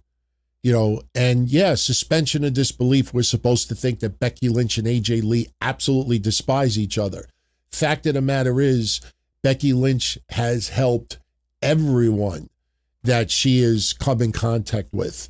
Whether you like the gimmick or you don't, whether you think she's annoying or you don't, whether, you know, whatever, however you feel, you know, she is not selfish. And yes, she does hold championships probably more than some people would want. But, you know, sometimes you win even when you lose. So when you have people being brought up and they're feuding with a substantial, legitimate champion, even if they lose by a hair, they're still elevated as a result. And that's what happened with Tiffany Stratton and others in the past. And at some point, some people will break through. I mean, it's just a fact. So Sol Ruca, today, they decide, yeah, we're going to put her right in the fire. We're going to give her Becky Lynch to fuck around with. So Sol Ruca is in the ring with Adam Pearce. She's about to sign the contract, and Becky Lynch's music hits. Becky Lynch goes out there, and she's doing the troll. I thought this was my segment, and blah, blah, blah, blah, blah. And Sol Ruca, you know, introduces herself, and she's sort of praising Becky Lynch a little bit, but Becky Lynch is being cocky as she always is. And Sol Ruca is like, I can't believe, you know, you're exactly what everybody said that you are. Becky thinks it's a compliment. Yeah, I'm the GOAT, I'm this, I'm that. And Sol Ruca is like, no, you're a rude, big-headed bitch. And even Sol Ruca said, even the New York Times and Sports Illustrated said it also, and I thought it was funny. And Becky Lynch is getting unhinged. And Becky says to Sol Ruca, like, who are you again? And Sol Ruca looks at her and she says, I'm Sol Ruca. And if you ever interrupt me again, not only am I going to kick your ass, but I'm going to steal your soul. I'm going to snatch your soul. Yeah, I know it's a goofy play on words, but it worked. After that, the rest was just downhill. If you go back and you watch it, Becky Lynch was supposed to hit Sol Ruca. Sol Ruca was going to get out of Dodge, and Becky Lynch inadvertently hits Adam Pearce. You go back and you watch it, you literally look at Becky Lynch, look at Adam Pearce, and punch him right in the mouth. Literally, like, if I'm Becky Lynch right now, and this is Sol Ruca, I'm looking at her straight ahead, and Adam Pearce is, like, looking this way, this is literally Becky Lynch. She goes like this. Boom. Right in Adam Pearce's face. And Adam Pearce like, what the fuck? And Becky's like, oh, it wasn't meant for you. I tried to hit her and she moved out of the way. It was just so bad the way it came off on TV, but it got worse. It got worse. While Becky is kind of apologizing, not apologizing to Adam Pearce leaves the ring. So obviously somebody's going to be hitting a move. And next thing you know, Becky Lynch is facing the corner. And the best way I could describe it is like if you watch a baseball game and somebody very rarely commits 2 errors instead of 1, like a ground ball goes to the pitcher and the pitcher bobbles it and the guy is safe. So there's an error. And instead of just eating it and holding the ball, he throws it to first anyway and the ball goes into the crowd. So now the guy goes to second and now the pitcher got 2 errors. Sol Ruca goes to the Soul Snatcher. And I've seen enough Soul Snatchers so far with Sol Ruca's career. And the biggest mistake was she tried to do it from the first rope. She slipped. So there's error number 1. She slipped and she recovered. But when she recovered, she hit the bottom rope. So when she goes to do this Soul Snatcher, if you watched yesterday, remember that clip with Tongaloa where the referee went 1, 2, and at that point, Tongaloa was supposed to pull him out. The referee was literally going to 3, and the referee himself had to like roll over. So, because Tongaloa was late. She was so low trying to hit the Soul Snatcher that Becky Lynch could only drop and missed it. It really looked bad. It really did look bad. Listen, Sol Ruca is amazing. It sucks that this happened, whatever. She'll recover. People will forget about it. You know what I compare it to? When LA Knight first got promoted and was on SmackDown, LA Knight, one of the moves that he was trying to master is when he jumps to the top rope and then, hits his move. And there would be a couple of times early on, and nearly his debut, wasn't the night he debuted, was very, very close to it. He tried to jump to the top rope to hit his move and slipped. And multiple times, even on house shows, people are, he botched again. And, it took some time, but he ultimately mastered it. I think what Sol Ruca is going to need to do is figure out a variation of the Soul Snatcher. So if she does slip off a rope or something, she could turn it into a cutter or something. There's got to be some compromise, because today, what that showed you is that if you slip, you're not going to recover by going on the first rope. You literally have to be a fucking midget to end up selling that, because she's so low to the floor already. Like, when you see Javon Evans hit his OG cutter, the higher he gets, the more beautiful it looks. And I don't want to say it's easy. It's not easy, but the higher he gets, sort of the easier it is to have it play out, because you do have room for setting up and getting ready and, having the other person in position. And you could even kind of, correct a little bit of timing when you're that high in the air. When you're fucking literally this close to the mat, there's no room for error. So that didn't look good today at all. But like I said, she will recover. She will recover. The Usos are in the back. They love Jacob. But Jimmy says that Jacob doesn't understand how Roman Reigns does business. Jay looks very seriously in the camera and says, we respect you for swinging for the fences. But, little cousin, you're going to find out who you're messing with at Backlash. Good luck. Boy, it sure feels like the Usos may end up turning on Roman Reigns. I don't know about you. Listen, we're not doing predictions yet. We have to finish wrapping up Raw. But, yes, something was definitely up with that. So now we get Joe Hendry. He does a little concert thing in the beginning. He's doing a fire Logan Paul once again to get under Logan Paul's skin. Logan Paul comes out overacting. Obviously he ad-libs and WWE allows him to do it. He says, TKO would never even fire me. I'm too important. Is that like, obviously that's not something you really want to script, but Logan Paul just says what he wants to say. So Joe Hendry attempts to apologize, and he's like, Logan, I was getting to my apology. Let me finish. And he starts singing again, and there was no apology. Once again says fire Logan Paul, and we get the match, ends up in a disqualification. Logan Paul interferes. Joe Hendry wins by DQ. You get a double team. Street Profits music hits. Street Profits are brawling with the Vision. And the next thing you know, here comes Seth Rollins. And, here comes Braun Breaker. And Braun Breaker first is at the ring, and he suplexed Montez Ford right over the top rope, which looked amazing. Montez Ford losing that extra weight definitely helped a lot. But Braun Breaker trying to clear house, setting up to hit a spear, and Seth Rollins shows up, grabs his leg. They're going at it a little bit. And then there's a point where Montez Ford gets back in the ring and runs and dives over the top rope onto the Vision to the outside. Seth Rollins is watching this, and as he's watching it, Braun Breaker sets up in the corner, hits a spear. on Seth Rollins. So once again, we go into Backlash with Braun Breaker, standing tall. So what does that say about Backlash? But we would get another backstage segment later on, and I didn't like this. This felt like Saturday Night's Main Event shit. Division don't like Seth Rollins. Joe Hendry, I don't know what he thinks of Seth Rollins, and the Street Profits obviously don't like Seth Rollins either. So Joe Hendry's with the Street Profits in the back again, and Seth Rollins shows up, and trust is brought up. And Seth is like, I know you don't trust me and this and that. I don't even trust myself. And then Seth's like, but we all have one thing in common. We're all against division. And I'm like, I just hope this doesn't turn into a Saturday Night's Main Event 6-man tag.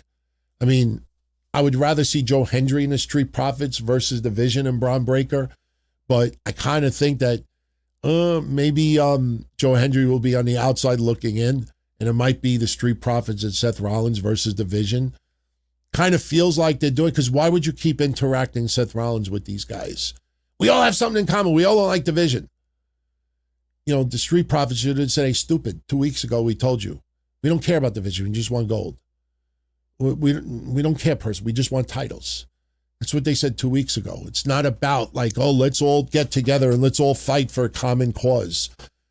That's not what that is, but that's probably where they're going with this. So now we get three things.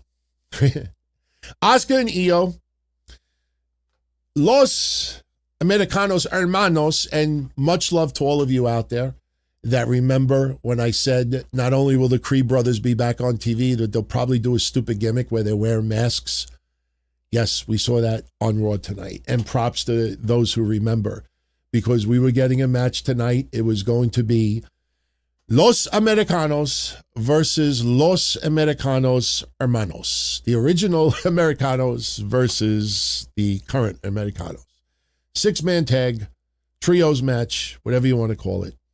I noticed something tonight about Chad Gable. And I think all of you will agree with me on this. Chad Gable, ever since he returned, has not clicked. The fans are not behind him like before, not even close. Even tonight, Ludwig Kaiser in Omaha, fucking Nebraska. We're talking Omaha, Nebraska. We're not talking Texas or California or near the Mexican border. Kaiser was getting cheered tonight. Fans realize how hard and how much work he's put into this character. And Chad Gable did as well. Chad Gable, remember, before injury was doing this. Kaiser may have never become El Grande Americano if Chad Gable didn't get injured. But here's the thing that I noticed today, and I think this might explain it. Ever since Chad Gable came back, they never let Chad Gable be Chad Gable. And what I mean by that is tonight he cut a promo with, what they call him, Julio and Bruto. Julius and Brutus Creed, but they're on the mask. So they're Julio and Bruto. And he's cutting a promo and he's like, they're inspired from Chad Gable, and Chad Gable still out with an injury, this and that. But the thing is, Chad Gable was doing El Grande Americano from a year plus ago. And it worked. Charismatic, fans got behind it, just great. And I thought about it, I'm like, wow, ever since he returned, they never let him do that once. They had him have talking segments, but he'd be standing next to Penta. He'd be talking to Rey Mysterio. He would be like, you know what I mean? Like, they kept the Chad Gable personality away from him. Even when he was feuding with Kaiser, it was more like, you're fake and I'm the real one. But they're both, non-Lucha Libre guys. You know what I mean? I watched Chad Gable cut this promo today with the Creed brothers. And I know you're going to say like, wow, why are they back together in the end? But the thing is, Chad Gable was cutting the same type of promos he did a year ago that got him insanely over at this gimmick. Remember, he wrestled at WrestleMania last year as El Grande Americano. And tonight, to me, was the first time since he returned that they truly let him cut one of those promos where you kind of remember this is why people fucking popped and got into it. And it's a shame. It's a shame because they didn't let him be pretty much what he was, you know, and after May 30th, it's probably not going to be happening again. But we have the 6-man tag. Fun match. No issues with it at all. Chad Gable ends up hitting the flying headbutt on Rayo for the victory. But, you know, I did take notice that Kaiser was getting cheered big time. It's not that Gable was getting booed, but Kaiser got cheered big time. So now we get this segment with Asuka and Io Sky, like a face-to-face. And it was pre-recorded. And yes, they did a camera cut so Asuka could get the mist ready. And basically, you know, it's just talking shit to each other. And Asuka saying that after Backlash, I am done with Io Sky. I'm going to cut you out of my life for good. And Io Sky just looks at her and I'm ready for Asuka. And then you get a quick camera cut. And like they both like leaned in close to each other. And Io's staring right at Asuka, and Asuka's staring right at Io, and Io spits the blue mist. And we need a medic. We need a medic. Get a medic in here. Good visual. Good visual. I'm a little concerned where you go with Asuka after this. Io Sky, I'm not as concerned about, but you know, listen, Asuka's had an illustrious singles career in the past, but she definitely comes off as one that WWE not anytime soon is looking to put a championship on her again. So what exactly is she going to do after this? Makes you even more confused why you would let Kairi Sane go. Because I think Asuka's going to have a much more difficult time because I don't want to see Asuka jobbing out to Sol Ruka multiple times. I don't want to see Asuka having one-on-ones with Bayley for no particular reason, or having a match against fucking Ivy Nile. And I just feel like Asuka's not going to be the centerpiece of the women's division in any way, shape, or form. And it's like, you know, at minimum, Kabuki Warriors was still good as a team and everybody enjoyed them. So I'm a little concerned. Asuka's future. I'm not leading to anything. I'm not speculating anything. But as weird as this may sound, it would not surprise me if Asuka's not on this roster a year from now. I really feel that way. I just feel like you just take a step back. Even the biggest Asuka fans out there, take a step back and think about it. And you're like, where does Asuka go from here? Who is her next feud? What does she do? Is she just going to have random matches? Her and Io Sky, they're not going to do anymore. And I'm a little concerned about Asuka's future. Io Sky, I think, is a little bit easier, especially if we have a draft sooner than later. You could obviously put Io Sky back on SmackDown and sort of reunite with Rhea. I mean, as Becky Lynch said today, Io Giannetti, which I thought was fucking funny, man. I couldn't stop laughing. She just threw that out there while talking to Sol Ruka. She's like, you know, she was mad at Adam Pearce for booking a match against Io Giannetti. Thought that was funny, man. Marty Jannetty hasn't even responded to any of this stuff. He's probably busy trying to figure out what's his next lie, saying he had sex with like 15 women at the same time. He didn't even respond. So that medication must be really good right now. So, and then we close out. Then we close out Raw. Again, 20 minutes earlier. Roman Reigns comes out there. We cut to a commercial. Oh, okay, you're going to milk this as long as you can. Roman comes out there, cut to a commercial. Jacob Fatu comes out there, and we're supposed to have contract signing. And Roman Reigns looks at the crowds. You know, he's basically telling Adam Pearce, you know, this is how you do it. And he says, Omaha, Nebraska, acknowledge me. And, you know, they pop. And Roman tells Jacob, he says, you hear that? That's love and respect. And he starts talking about grinding and how many years he's been in the WWE. And he says, you know, to Jacob, he says, you think Solo brought you in here? I'm the one that brought Solo in here. So that means I brought you in here too. And one thing I thought was really dumb. I don't know if you felt this way, but I thought it was really fucking dumb. Roman Reigns brings up the tongue and death grip. Somehow that's disrespectful. That's disrespectful, somehow. He brings up the tongue and death grip, and he says to Jacob Fatu, and this is pretty much what he said. He's like, you do that in a bar late at night when there's 8-on-1. And if you have to, then you take out the tongue and death grip. And I'm sorry, I literally just said to myself, guys, hey, Roman, come to fucking Howard Beach. Go into any of the fucking bars here and tell 8 Italians, hey, I'll kick all your asses. And when those 8 people stand around you, I'll even be one of those 8. I'll put my hands behind my back. I'll even stick my tongue out and say, go ahead, put the tongue and grip on me. The minute you stick your finger in my mouth, there's going to be 14, well, no, what's 14 times, everybody has 10, it would be 70 fingers punching your lights out. He tells Jacob Fatu, you don't use the tongue and death grip unless you're in a bar and you're confronted by 8 people. I'm like, if I fucking am confronted by 8 people, I'm whipping out an AK. I'm going to put a tongue and death grip on one person's mouth. The other 7 people are going to be laughing and be like, God, fuck him. And they'll kill you. I thought it was so stupid, and I'm not trying to nitpick. But just listen to that stuff. It sounds great, and the fans popped. And I'm like, yeah, come to my neighborhood and fucking have 8 people surround you and put the tongue and death grip on one person and watch what do you think the other 7 people are going to do? Dude, I think you're in trouble, dude. Let me record this. I'll put it on YouTube. Dude, that's fucked up. That's disrespectful. You have 7 people beating your ass. Am I wrong? Beating your ass. And he's telling, I honestly was hoping for Jacob Fatu to have a comeback and be like, what are you, stupid? You're telling me to use the tongue and 8 people? Yeah, so 7 could kick my ass while I'm kicking 1? It was just dumb.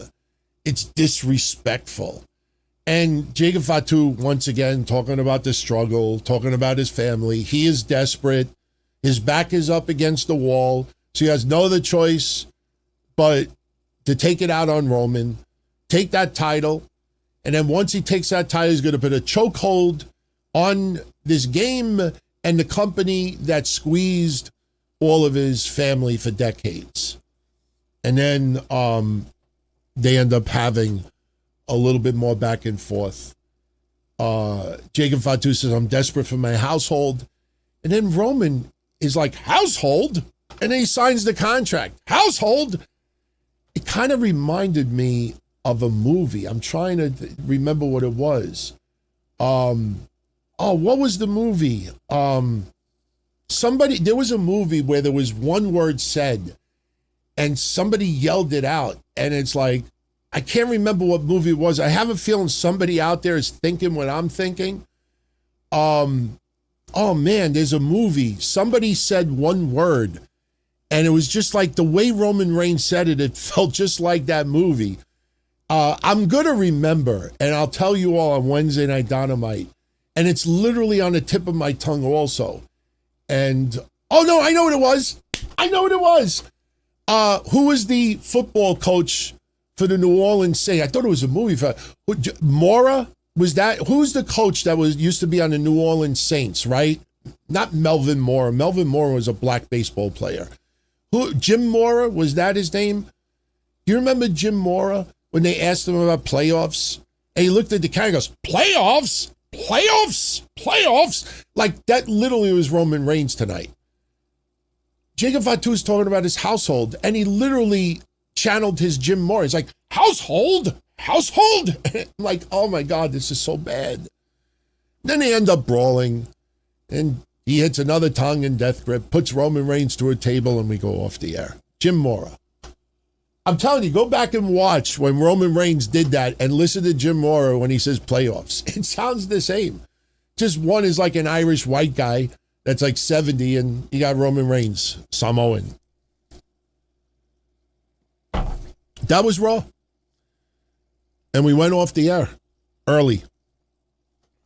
We're going to go off the air early today, too. Wasn't a bad Raw. The problem is with Backlash, there's only 5 matches. There's only 5. So let's get into predictions. shall we? Let's get into predictions. So, you see what is happening now. Because these premium live events are not like AEW with pay-per-view. You have to get a subscription to watch it. ESPN doesn't care if you watch an hour or if you watch 2 hours or 3 hours. Because what they're doing again is the first hour of Backlash is going to be on ESPN2. And they already announced what match will be available for technically for free. I mean, obviously you need to have access to ESPN2 to watch it. But the thing is, this is no longer, you need a subscription to watch the whole thing. Now, me, I watch it through Netflix with a VPN now. Fuck that. Not giving ESPN no money whatsoever.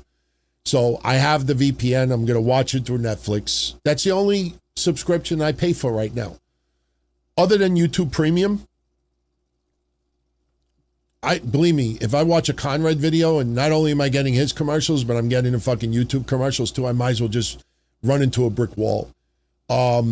Just YouTube Premium and Netflix. Those are the only two things that I pay subscriptions for.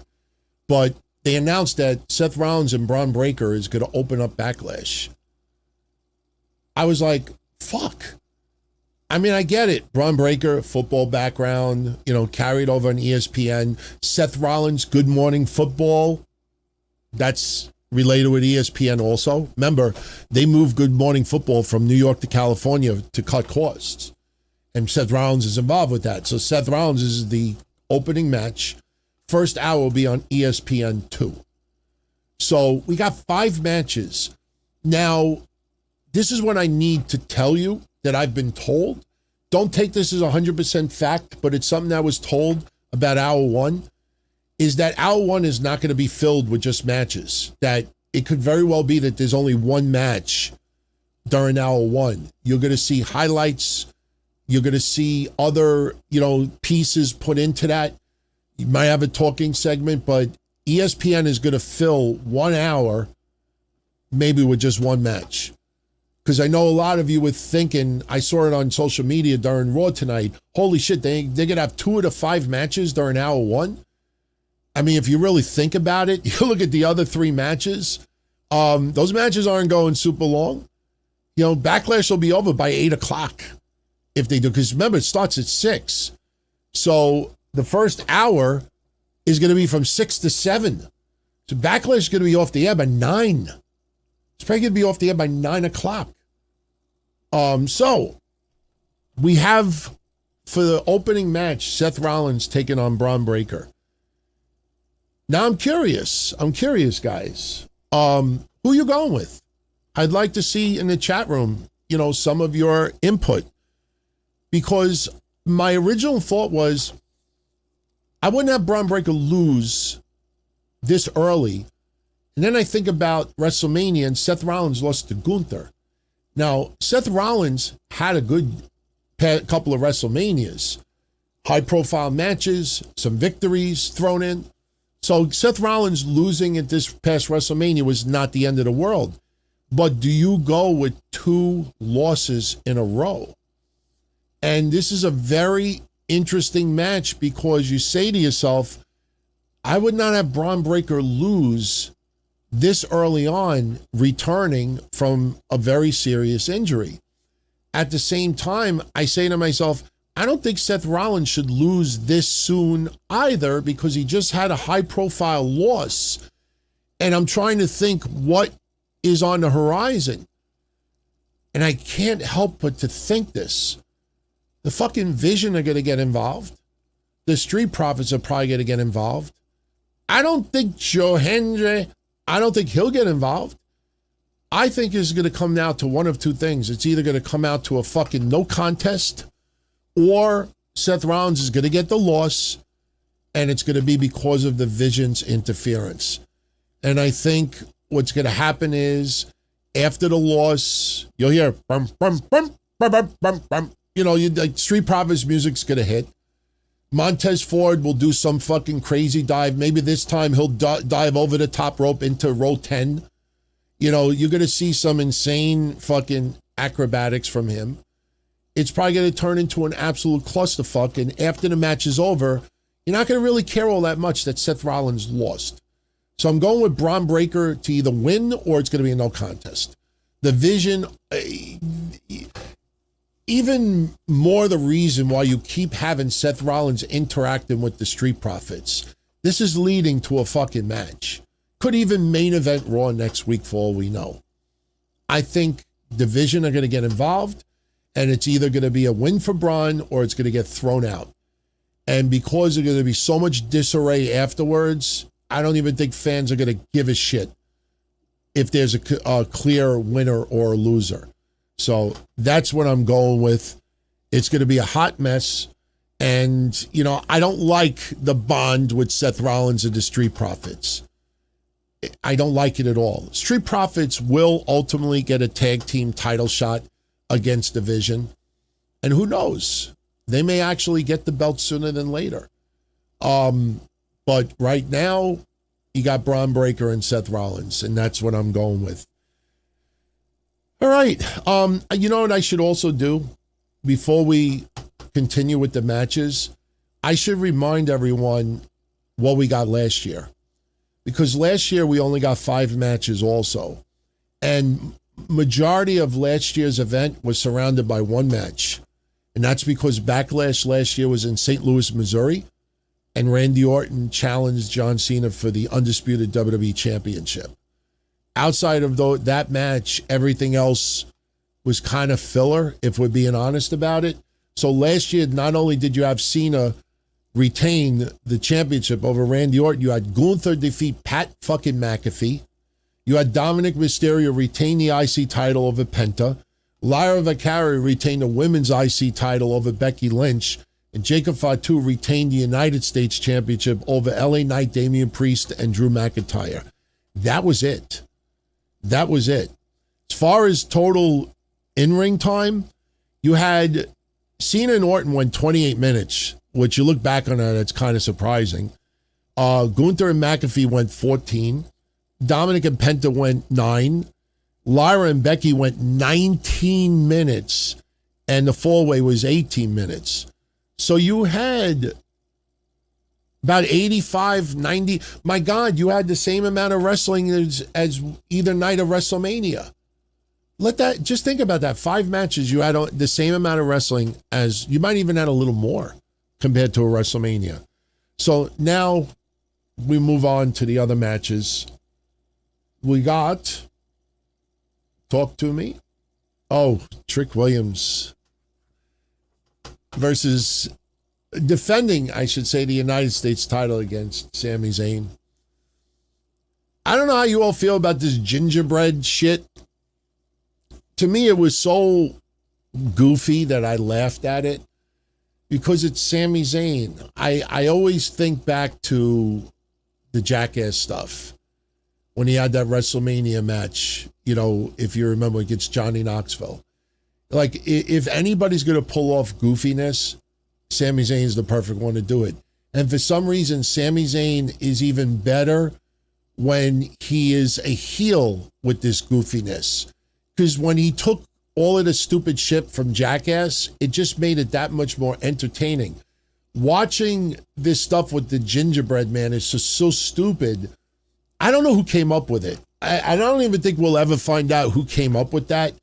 But, the thing is, Trick Williams ain't losing that championship anytime soon. Sami Zayn will further himself into, chicken shit mode. And full-blown heel turn is what people want. And that's what they will get. The question is, do we have, outside interference? And even if we did, it doesn't change the outcome. Trick Williams is going to retain that championship. Sami Zayn will further deepen as a heel. And I think that's where we're at. This is going to be a great match, no question. I'm sure there's going to be some good gaga in it as well. I don't want anyone else coming out as fucking gingerbread man. Keep that shit off the show. But Trick Williams to retain. There's no other way to put it. I think a lot of these matches are extremely predictable, if we're being honest. Because look at the next match, Io Sky versus Asuka. Is there anybody out there betting against Io Sky? I mean, Io Sky, especially with Becky Lynch with the Io Janetti shots and making it seem that Rhea Ripley's all the way up here and Io Sky is over here. Io Sky's got to win this feud. It's got to win this war. It's a shame that Kairi Sane is not part of it. And I expect loud Kairi Sane chants to happen during this match. It'll be interesting to see how WWE fucks with the mixer. I think that's why we had the pre-recorded segment tonight. Not just so they could do the mist, but I think they did that strategically because they didn't want a Kairi Sane chant to break out if they were in the ring doing this. But Io Sky's got to get the win.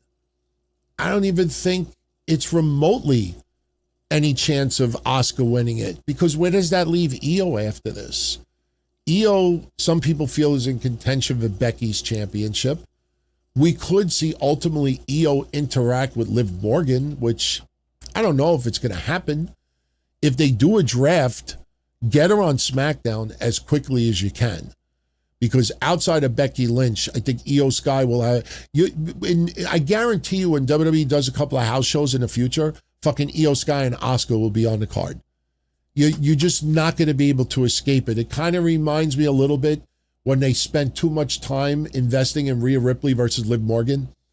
They had that match, and this was the final match, and that's it. You know, they're done with each other, and then they did house shows, and literally one of the first matches announced for the whole tour was Liv Morgan versus Rhea Ripley. It's like they couldn't get away from that. Io Sky's got to get this win. It's got to get this win. It just sucks that the feud had to end this way. It just sucks. I don't understand. Kairi Sane, I don't know what her salary was, but no one out there ever believed that she was commanding big money. And they didn't even give her an option to take a cut. They just said, nah, we just don't have anything for you. And again, you watch that TKO video of the talent relations and you say to yourself, why would you put that out there?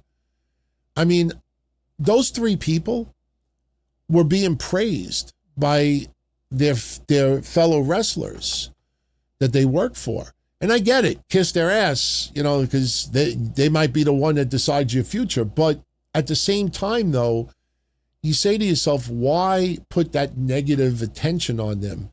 Because now people are taking it out on them that someone like Kairi Sane was let go. And they just had nothing. They just felt that's it. No more, nothing. Just no path for the future. And this is not a huge money maker. So it's kind of disappointing and somewhat baffling, especially in the midst of this feud. But again, I am very concerned about Asuka. Very concerned. Some people have said retirement. I haven't heard anything about Asuka looking to retire. Sure, that could very well be the case, but it's like, remember what I said last week? I didn't think it would happen this fast with Tonga Loa and Jason Mateo. But I reminded everyone that last year we had releases in May, in June, in August, in September, I think October. So you had some releases at least 5 different months last year. I'm not trying to say that Asuka should be let go. She is one of the ones that I really enjoy watching still. But the way I try to see the future afterwards, I don't know what the path is for Asuka in the future. Io Sky's going to win this. But where these two women go after this, it's going to be really interesting to see. So now we get to Danhausen with a mystery partner against The Miz and Kit Wilson. And I'm totally at a loss as far as who his partner should be. So what I am going to do is I'm going to change my script. Now I don't hear audio. Okay. I changed my screen and I have the WWE roster page up. Now, unfortunately, I can't see the chat room. I'll try to go back and forth with this, but when we scroll down this roster, I will point out any names that are possibilities. And then after I get into the names, then we'll have a little convo in the chat as far as who could be his partner. So we obviously not including NXT. But when I look at this main roster right now and I look at people as possibilities, as I go down this line, so far there's no one that, catches my eye. Carmelo Hayes, I don't think so, because whoever it is, you kind of feel it's going to be comedy, and that person may actually put on face paint as well. So Carmelo Hayes, I say no. Gable is obviously with the Americano shit. CM Punk is not going to do it. Some people are fantasizing Cody Rhodes bringing back Stardust. I absolutely would not do that. That would be ridiculous. Some people think R-Truth would be a good partner for Danhausen. That's not ridiculous, so to speak, especially with R-Truth's history with Miz. So right now, just spurring a moment thinking, I think R-Truth is the best candidate. I'm going through the list. I see Damian Priest. I say no to Damian Priest. Drew McIntyre, no. Balor, no. Grayson Waller, no. The Viking Raiders, absolutely not. Gunther, no fucking way. Ilya, absolutely not.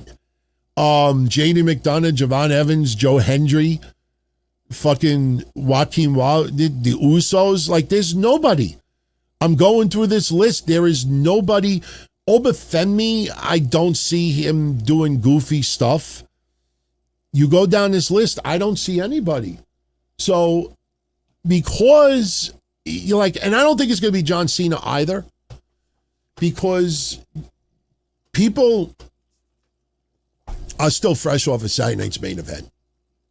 You will have, I know TK don't give a shit, but I do believe John Cena does. If John Cena were to have a match, officially a match, I think the people who paid that kind of money at Saturday night's main event to see his final match would be pissed off. I know it would be a little bit ridiculous, but we weren't the ones that dropped that kind of money. Some people spend thousands of dollars to have this memory that I watched John Cena's last ever match, and it was advertised that way. And then you have him have a comedy match with Danhausen. I just don't see it. Like, sure, I could see John Cena come out, make the announcement, whether it's Club WWE or fucking Wembley or something like that. And then maybe that leads to some goofy comedy and then Danhausen and impromptu. I just don't think John Cena should be the one to team up. A few people are saying Mr. Iguana. That's not a bad choice.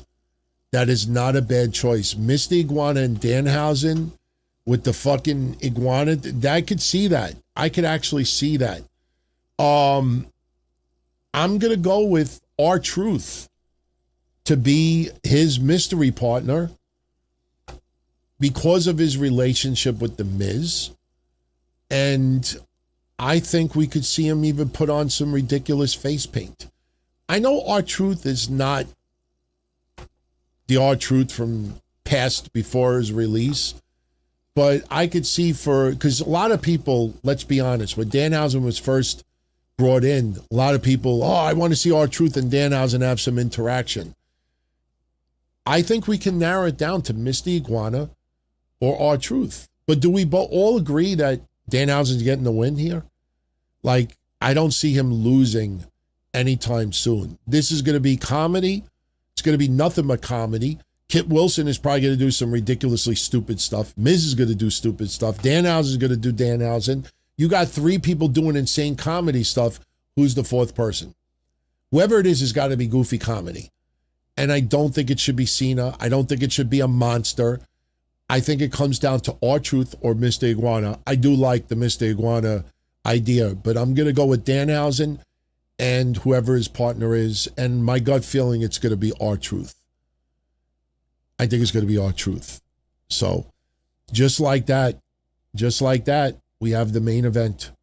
It is Roman Reigns defending the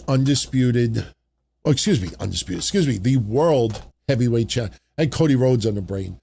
The World Heavyweight Championship against Jacob Fatu. And, you know, this is why I hate giving attention to stupid noise. I mean, when every website, you know, the secondary and tertiary websites are covering it, and even yesterday, people in the chat room were bringing up, you know, the Roman Reigns stuff and everything, and some people legitimately concerned. Somebody even supered yesterday about it. That tells you that people are getting in people's heads about Roman Reigns' imminent future in the WWE. But I hate dedicating time for stupid noise, because when I read you that word salad that Meltzer said earlier, you know when you know people are lying? When every time they talk about a rumor, they always add in the line, we were told, I was told, we were told, I was told. When you have to instill that, that's your way of saying, I have to make you think that we got direct knowledge. And then what follows is nothing of that, because everything he said after that is nothing confirmed. So with all due respect, in my honest opinion, you are not going to have Jacob Fatu win the World Heavyweight Championship this quickly. There is going to be fuckery involved. They might have interference. The big question is, who gets involved? We thought the Usos were going to get involved at WrestleMania, and surprisingly, we had none of it. CM Punk and Roman Reigns straight up one-on-one, amazing match, excellent match, one of the better WrestleMania main events of all time, and no interference, which was beautiful. This time around, I think the opposite. I think the question is who gets involved. I think Solo Sikoa gets involved. I think the fact that they keep mentioning Solo, I think Solo Sikoa is going to get involved. I think Tama Tonga is going to get involved. I think the Usos will get involved. I know a lot of you out there think that this could be an entry for Zilla Fatu or someone else that is not currently on the roster. 2 years ago, Tonga Loa debuted at Backlash 2024. Last year, JC Mateo debuted at Backlash 2025. I don't think we need another fucking Samoan debut at Backlash 2026. Has nothing to do with Samoans. The point is, it didn't work well 2 years ago. Tonga Loa fucked up.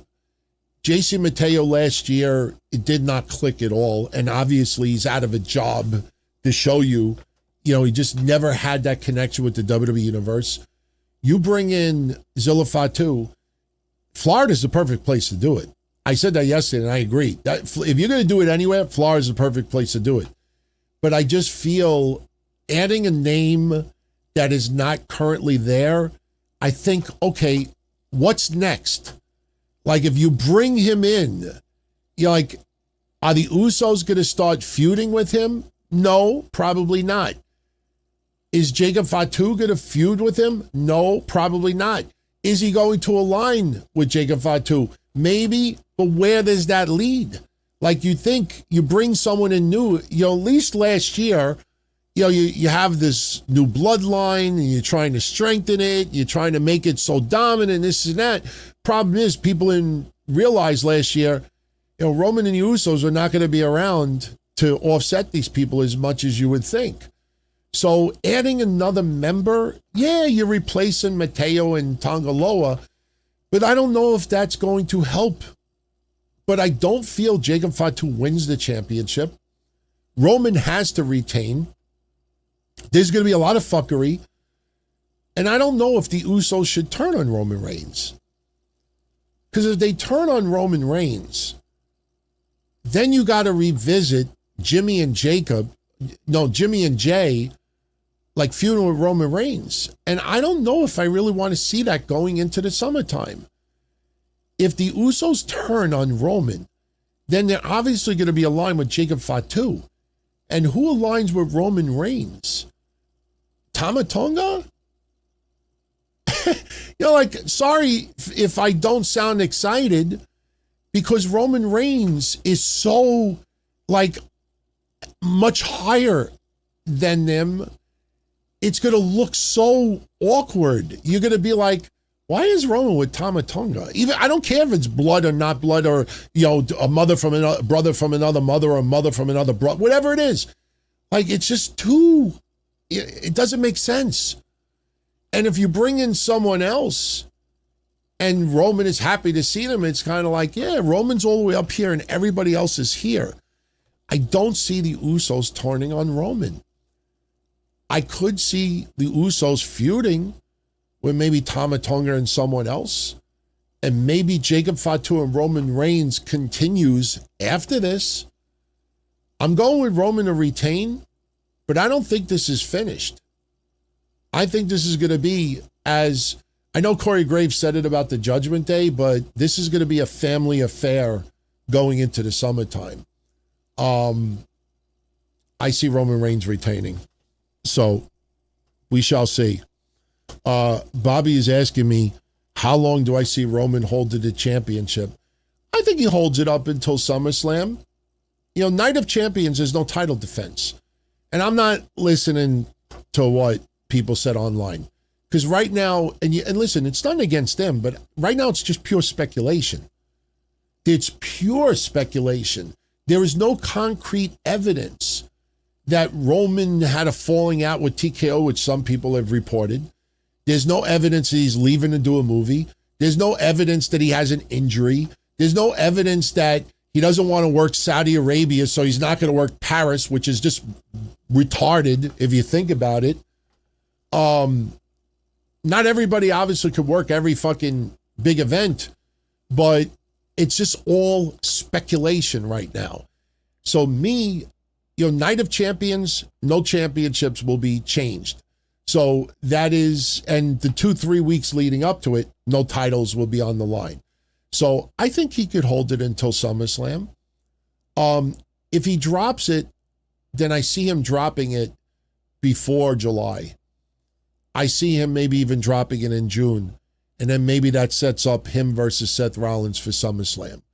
If he does not have a championship by SummerSlam, personally, I'd rather see him keep the World Heavyweight Championship and fight Seth Rollins at SummerSlam for that championship. I think that is better. I think it would be even more intriguing to see Seth Rollins challenge Roman Reigns for the World Heavyweight Championship. And if Seth Rollins could get a significant victory over Roman Reigns, Roman is still the top dog, and he'll always be the biggest star of this, current era. But Seth Rollins, would be a very, very big victory in his career resume. So honestly, if it was up to me, I would have, just like I said yesterday, I would have the New Day debut, first match for AEW at Wembley. New Day's first match in AEW should be at Wembley against the Young Bucks. That's what I would do. Just like I said yesterday, I feel Roman Reigns should hold that championship until SummerSlam and let him lose it to Seth Rollins. That's what I would do. And their history, who has beaten who, I don't even think matters. Because you look at even, like tag teams and other stuff. I mean, Roman has had some, upper hand. I don't even think individual statistics, because look at AJ Lee and Becky Lynch. AJ Lee dominated that shit until the last match. You look at Cody Rhodes and Seth Rollins. Cody Rhodes dominated that shit until the last match. Technically, one-on-one, I'm saying. So it's always about perception. And, there's no perception that Seth Rollins dominates Roman Reigns in any way. I think that's the match I would do for SummerSlam. So that is your card. And got to give another shout out. And this is more show related than anything else. Why do I have this graphic on my screen? Oh, I overindulged. Hit it twice. Jim Kahn says for the DTKC anniversary, he wanted to listen to something lighthearted. So he listened to the WrestleMania 40 review to hear me and Kev mix it up. You know, I don't know our exact anniversary day. I think it's a day in March.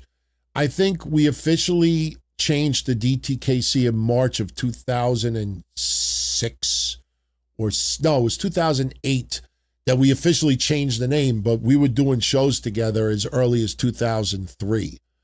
So I don't know what the official anniversary date is, but you know, it is around that time. But you know, like I said, I do miss Kevin dearly, and it sucks what happened, but you know, we got to continue. We got to move on.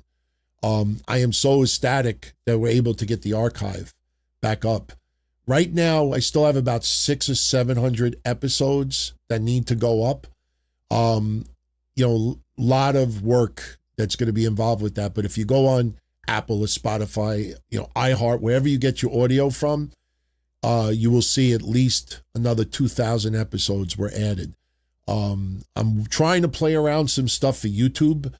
Channel members have seen some test episodes pop up the last couple of days. That will continue.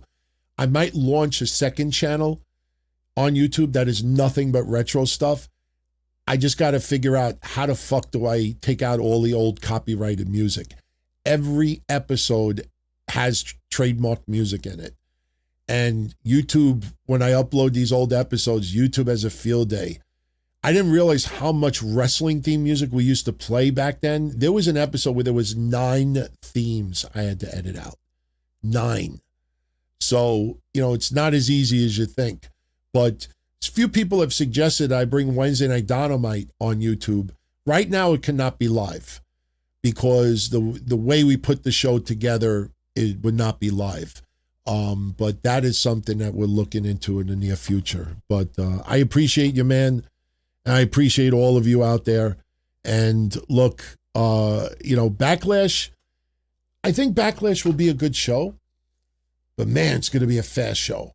When we switch over from ESPN2 to whatever you watch it from, ESPN Unlimited or Netflix or whatever, I mean, we're only going to have 4 matches left. John Cena will have his segment. You know, if you saw my thumbnail for tonight, I kind of mocked Club WWE a little bit because basically we got to see what is defined as historic. If it's Club WWE, it's early access for you to give them your money. It's more exclusive ways for you to give them your money. They're going to show you backstage videos that will ultimately be posted on X, whether by WWE or by members that are going to just cap the video and post it. You're going to have a message board, and I can only imagine all the motherfucking members on the message board all bragging on how much money they've spent on WWE shit. And then you get rewards points so you could use towards more shit you buy in the future. Let me tell you something. I know John Cena is not a stupid man, but I will say this. If John Cena comes out like a walking advertisement, like a walking commercial, I hope that building at least somewhat boos him. Because, you know, he's not a dumb man. And if he goes out there and it's simply just selling shit, I hope fans get pissed at that. I mean, it probably won't because of John Cena's retirement and everything like that. That's why I tend to think, I think Club WWE will be mentioned. He will be mentioning that, but I don't think that's the announcement. I think the announcement might be Wembley. I really do, because if you do it in that building, if you saw my thumbnail for last week's Wednesday Night Dynamite, I don't think I have it in this computer, but you saw that spoof that I did with Nick Khan and Tony Khan. I'll pull it up. I truthfully believe that that is the plan. I mean, it's nothing personal, but you know, whenever you hear Nick Khan talk about Tony Khan, you know for a fact that WWE would not want anything more than to have WWE go to Wembley, fucking get more than 81,035, and Tony Khan no longer has that record. that I think the historic announcement is going into a building that has an insane attendance, and I think that's what it is. I don't know if it'll be WrestleMania 44, but I do believe that announcement has got to be coming soon. But, I'm just really curious what this historic announcement's going to be. If it's an advertisement, it's going to get ripped apart online. So, thank you, Neer. Sent a little crepe lock for yours truly. I haven't had crepe lock in probably 20 years, man. I used to work for a Jewish deli. I used to fucking eat loads of crepe lock, man. That deli was interesting. I mean, I used to work at a Jewish deli called Ben's Best. It was on Queens Boulevard, Regal Park, Queens. A lot of wrestlers would go there. A lot of baseball players. I met Darryl Strawberry and Doc Gooden once. They went there. They ate. And I was the only Italian ever to work in that deli.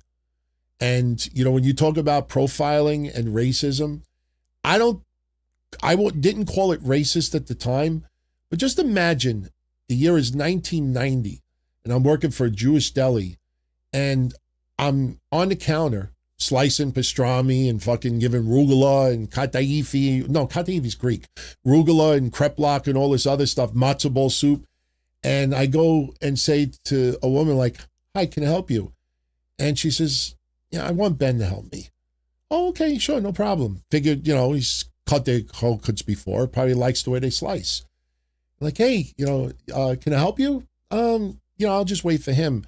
And then my boss at the time pulls me aside. He's like, listen, he says, I didn't think it was going to be this bad. He says, you're the first Italian ever work here, but be prepared. There's going to be some Jewish ladies that only want Jewish people serving them. And I was like, yeah, whatever. I don't take it personal, whatever. But it was kind of embarrassing to want to help someone. And they were like, no, I'll wait for him. Simply because I wasn't Jewish. That is a true story.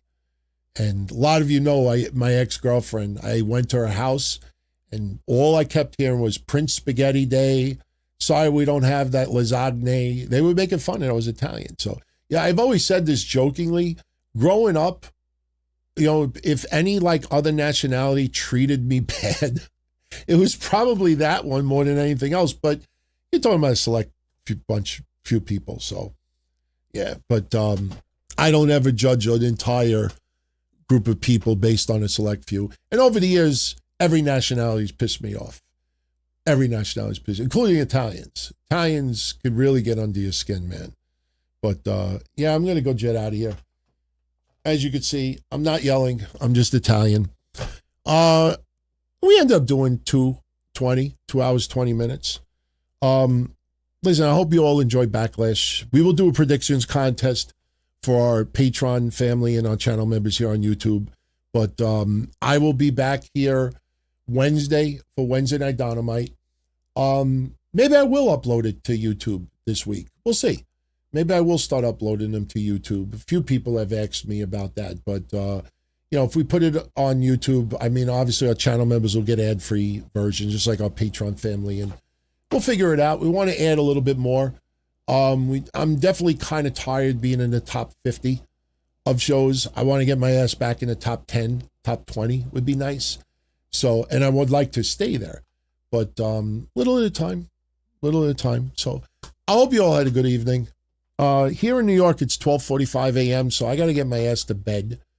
But I want to thank you all for spending a little bit of your Monday with me. For those that are not live but on the archive, I thank you as well. And to all my friends out there doing the very same thing, much love to you as well. And enjoy the rest of your week, everybody. Oh, and by the way, I was surprised at how many people kind of agree with me on this one. Did you see the advertisement for Dynamite this Wednesday? I know I have the graphic here somewhere. Do I have it? I have to have it. We can't go off the air with me not having this graphic. Did you see that graphic with Jon Moxley and fucking Juice Robinson? They showed a picture of Moxley and Juice Robinson, and I looked at Juice Robinson and I said to myself, holy shit, that guy looks like fucking a cross between Hornswoggle and Wee Man. I don't know if I have it here, but you know what you do? Just go to my X page and just look at the picture. Oh, yeah, I do have it here. I would never want to go off the air without having a picture. Just look at him closely. Is it just me, or does Juice Robinson look like Hornswoggle banged Wee Man from Jackass and gave birth to that? He looks like a fucking midget now. He looks like Wee Man and the love child of Wee Man and Hornswoggle. Am I wrong? I mean, Juice Robinson is an awesome talent, but I'm looking at a picture, I'm like, are you intentionally trying to look like fucking Hornswoggle? I don't know. I don't know. I saw it and then kind of like, I don't know. All right, everybody. Much love. I'm out of here. Be well. And I'll catch you all in the next one. As far back as I can remember, I always wanted to be a podcaster. For me to live any other way was nuts. To me, those goody-good people who worked shitty jobs for bum paychecks and took the subway to work every day and worried about their bills were dead. I mean, they were suckers. They had no balls. If I wanted something, I just took it. I ran everything. I paid the bills. I paid the host. I even paid the masked maniac. Everybody had their hands out. Everything was for the taking. We always called each other good fellas. You would always hear from somebody. You're gonna like Don Tony. He's all right. He's a good fella. He's one of us. But if you're part of my crew, nobody ever tells you they're gonna get rid of you. It doesn't happen that way. There weren't any arguments or curses like in the movies. See, your haters come with smiles. They come as your friends, the people who've claimed they care the most for your life. And now that's all over. And that's the best part. Today everything is different. There's lots of action. I don't have to wait around for everything like everyone else. Oh, I didn't get the vaccine? Fuck you, vaccine me. Oh, your delivery guy has COVID? Fuck you, feed me. Right after I moved here, I ordered egg noodles and ketchup, and I got spaghetti with meat sauce. I'm no longer an average nobody, while they get to live the rest of their lives like a bunch of schnooks.